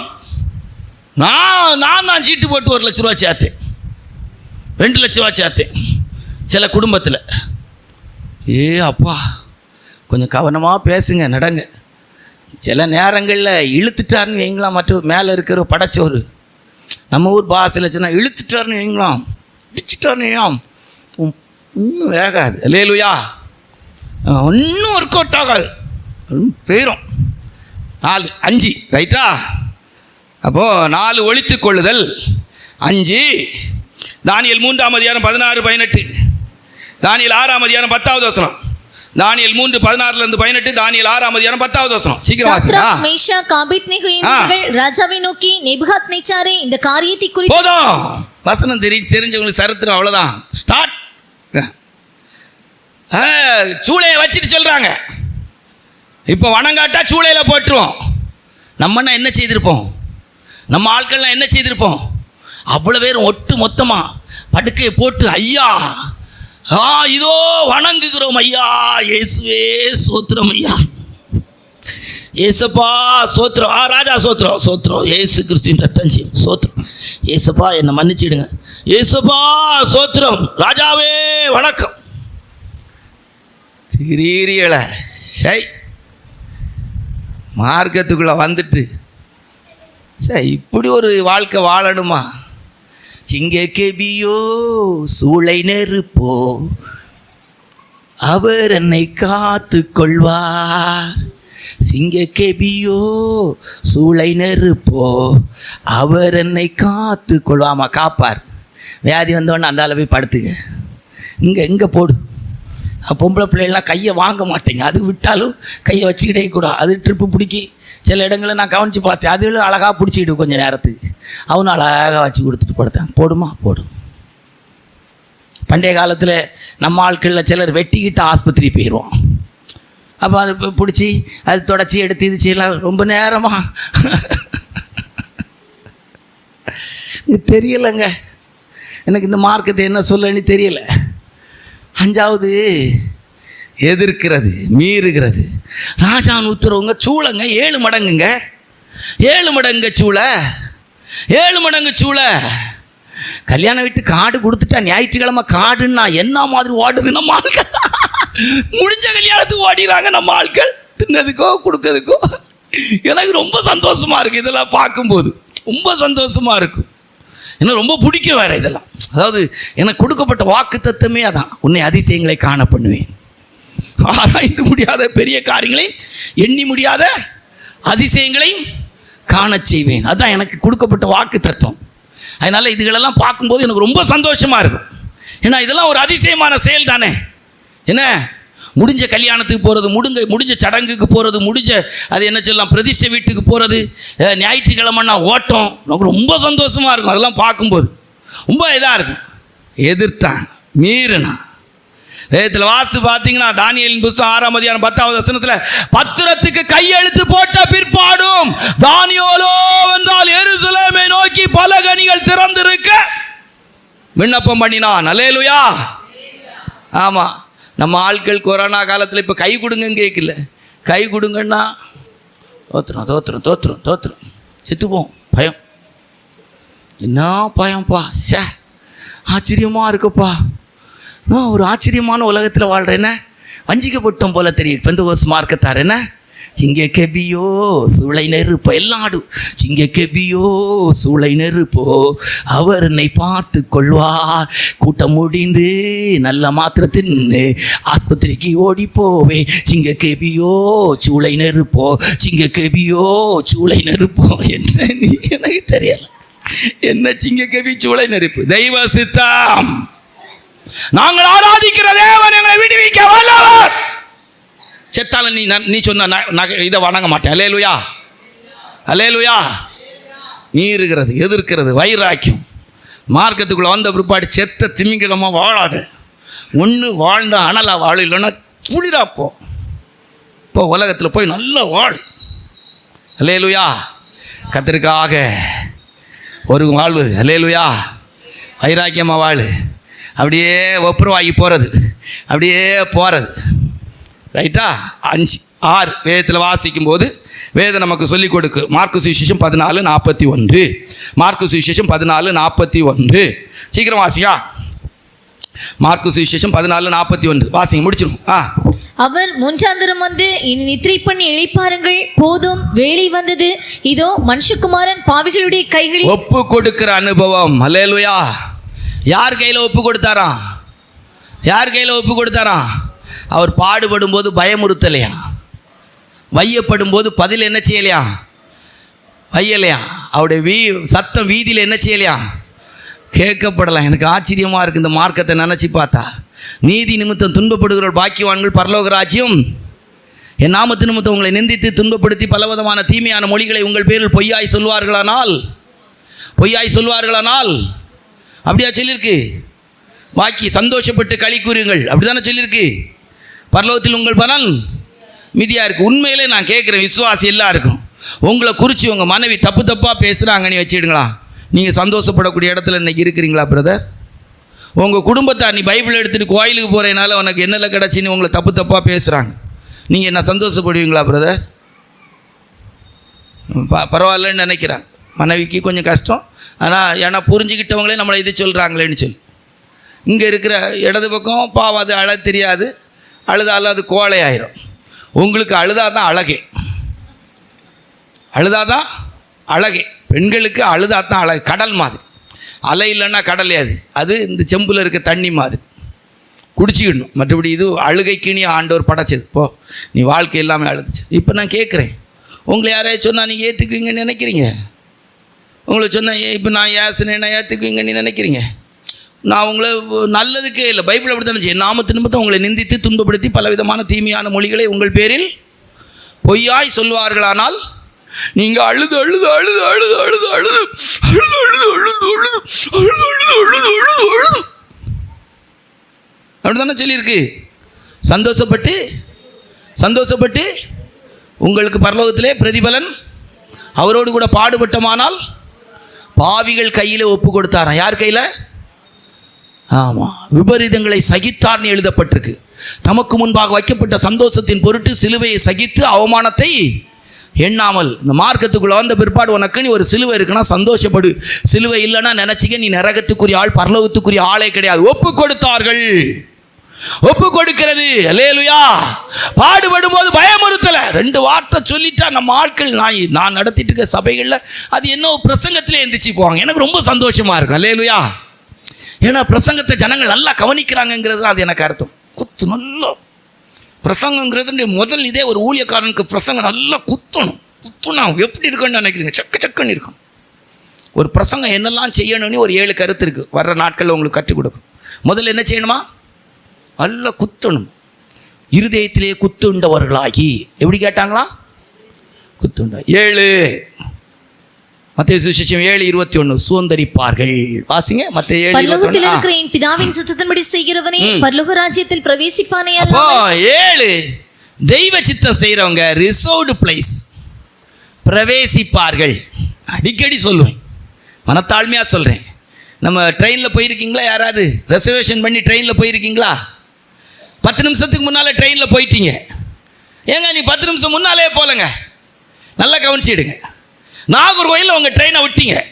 நல்லா கவனிச்சு, நாகர்கோயிலில் உங்கள் ட்ரெயினை விட்டாச்சு. எனக்கு சொல்லப்பட்ட ஒரு வார்த்தை. ஒரு நாள் நான் நாகர்கோயில், அது என்ன சொல்லலாம், மெயின் ஜங்ஷன் ரயில் நிலையத்துக்கு போயிட்டேன். எங்கள் கோட்டாருக்கு போயிட்டேன். ஆனால் எனக்கு ட்ரெயின் எங்கன்னா ஆமாம், எனக்கு பள்ளி வேலையில் என்ன, நான் தம்பி தான் நம்மளை கூப்பிட்டு போனாங்க. அங்கே சொல்கிறாங்க, ரயில்வேல என்கொயரி பண்ணுறேன். அவங்க சொல்கிறாங்க, நீ அங்கே போனீங்கன்னா அந்த ட்ரெயினை பிடிக்க கஷ்டம். அதனால் நீங்கள் என்ன செய்யுங்க, ரிசர்வேஷன் டிக்கெட், நீங்கள் நேராக வள்ளியூருக்கு இந்த வண்டி ட்ரெயின் போகும். இந்த வண்டியில் இந்த டிக்கெட்டை வச்சே நீங்கள் போங்க. வள்ளியூருக்கு அந்த வண்டி வரும். இந்த வண்டிக்கு பின்னால் தான் அந்த வண்டி வரும். நீங்கள் அதில் ஏறிடலாம். அல்லேலூயா. ஏன் அப்படின்னா ரிசர்வ்டு பிளேஸ். ஏன் டிக்கெட்டு கேன்சல் பண்ணலை? அது எனக்குரிய இடம். அல்லேலூயா. நான் காசு கொடுத்து புக் பண்ணியிருக்கிறேன். அல்லேலூயா. எத்தனை பேர் விசுவாசிக்கிறீங்க? தெய்வ சுத்தம் செய்கிற ஒரு மனுஷன் ரிசர்வ்டு பிளேஸ், எனக்காக ஆயத்தமாக்கப்பட்ட இடம். அல்லேலூயா. கண்களை மூடுவோமா? ஒரு நிமிடம் ஒப்பு கொடுத்துட்டு நம்ம ராபோஜனத்துக்கு ரெடி ஆகும். ஒருவேளை நம்ம சுருக்கமாக பேசணும்னு நினச்சோம், ஒரு சப்ஜெக்டை முடிக்கிறதுக்காக பேசி முடித்தோம். கண்களை மூடுவோம். புரிந்து கொண்ட அளவுக்கு ஒப்பு கொடுங்க. யாரையும் யாரும் பார்க்காங்க. மறுபடியும் சொல்கிறேன், ராபோஜனத்துக்குரிய நேரம் ஒரு நிமிடம் கண்களை மூடி ஆண்டோடைய சமூகத்தில் சிலுவையை நோக்கி பாருங்கள். என் பிதாவின் சித்தம் செய்யாமல் ஒருவனும் பரலோகத்துக்கு பிரவேசிப்பான். அருமையான தெய்வ பிள்ளை, மறுபடியும் சொல்கிறேன், கோடி கோடி பணம் இருக்கட்டு, நீ ஊரெல்லாம் சொத்து வாங்கு, நீ எவ்வளோ வேணா புகழின் உச்சியில் இரு, ஒரு நாள் இந்த உலகத்தில் நீ வாழ முடியாமல் நீ வாழ்ந்துட்டு இருக்க சரீரத்தை விட்டு வெளியே வருவா.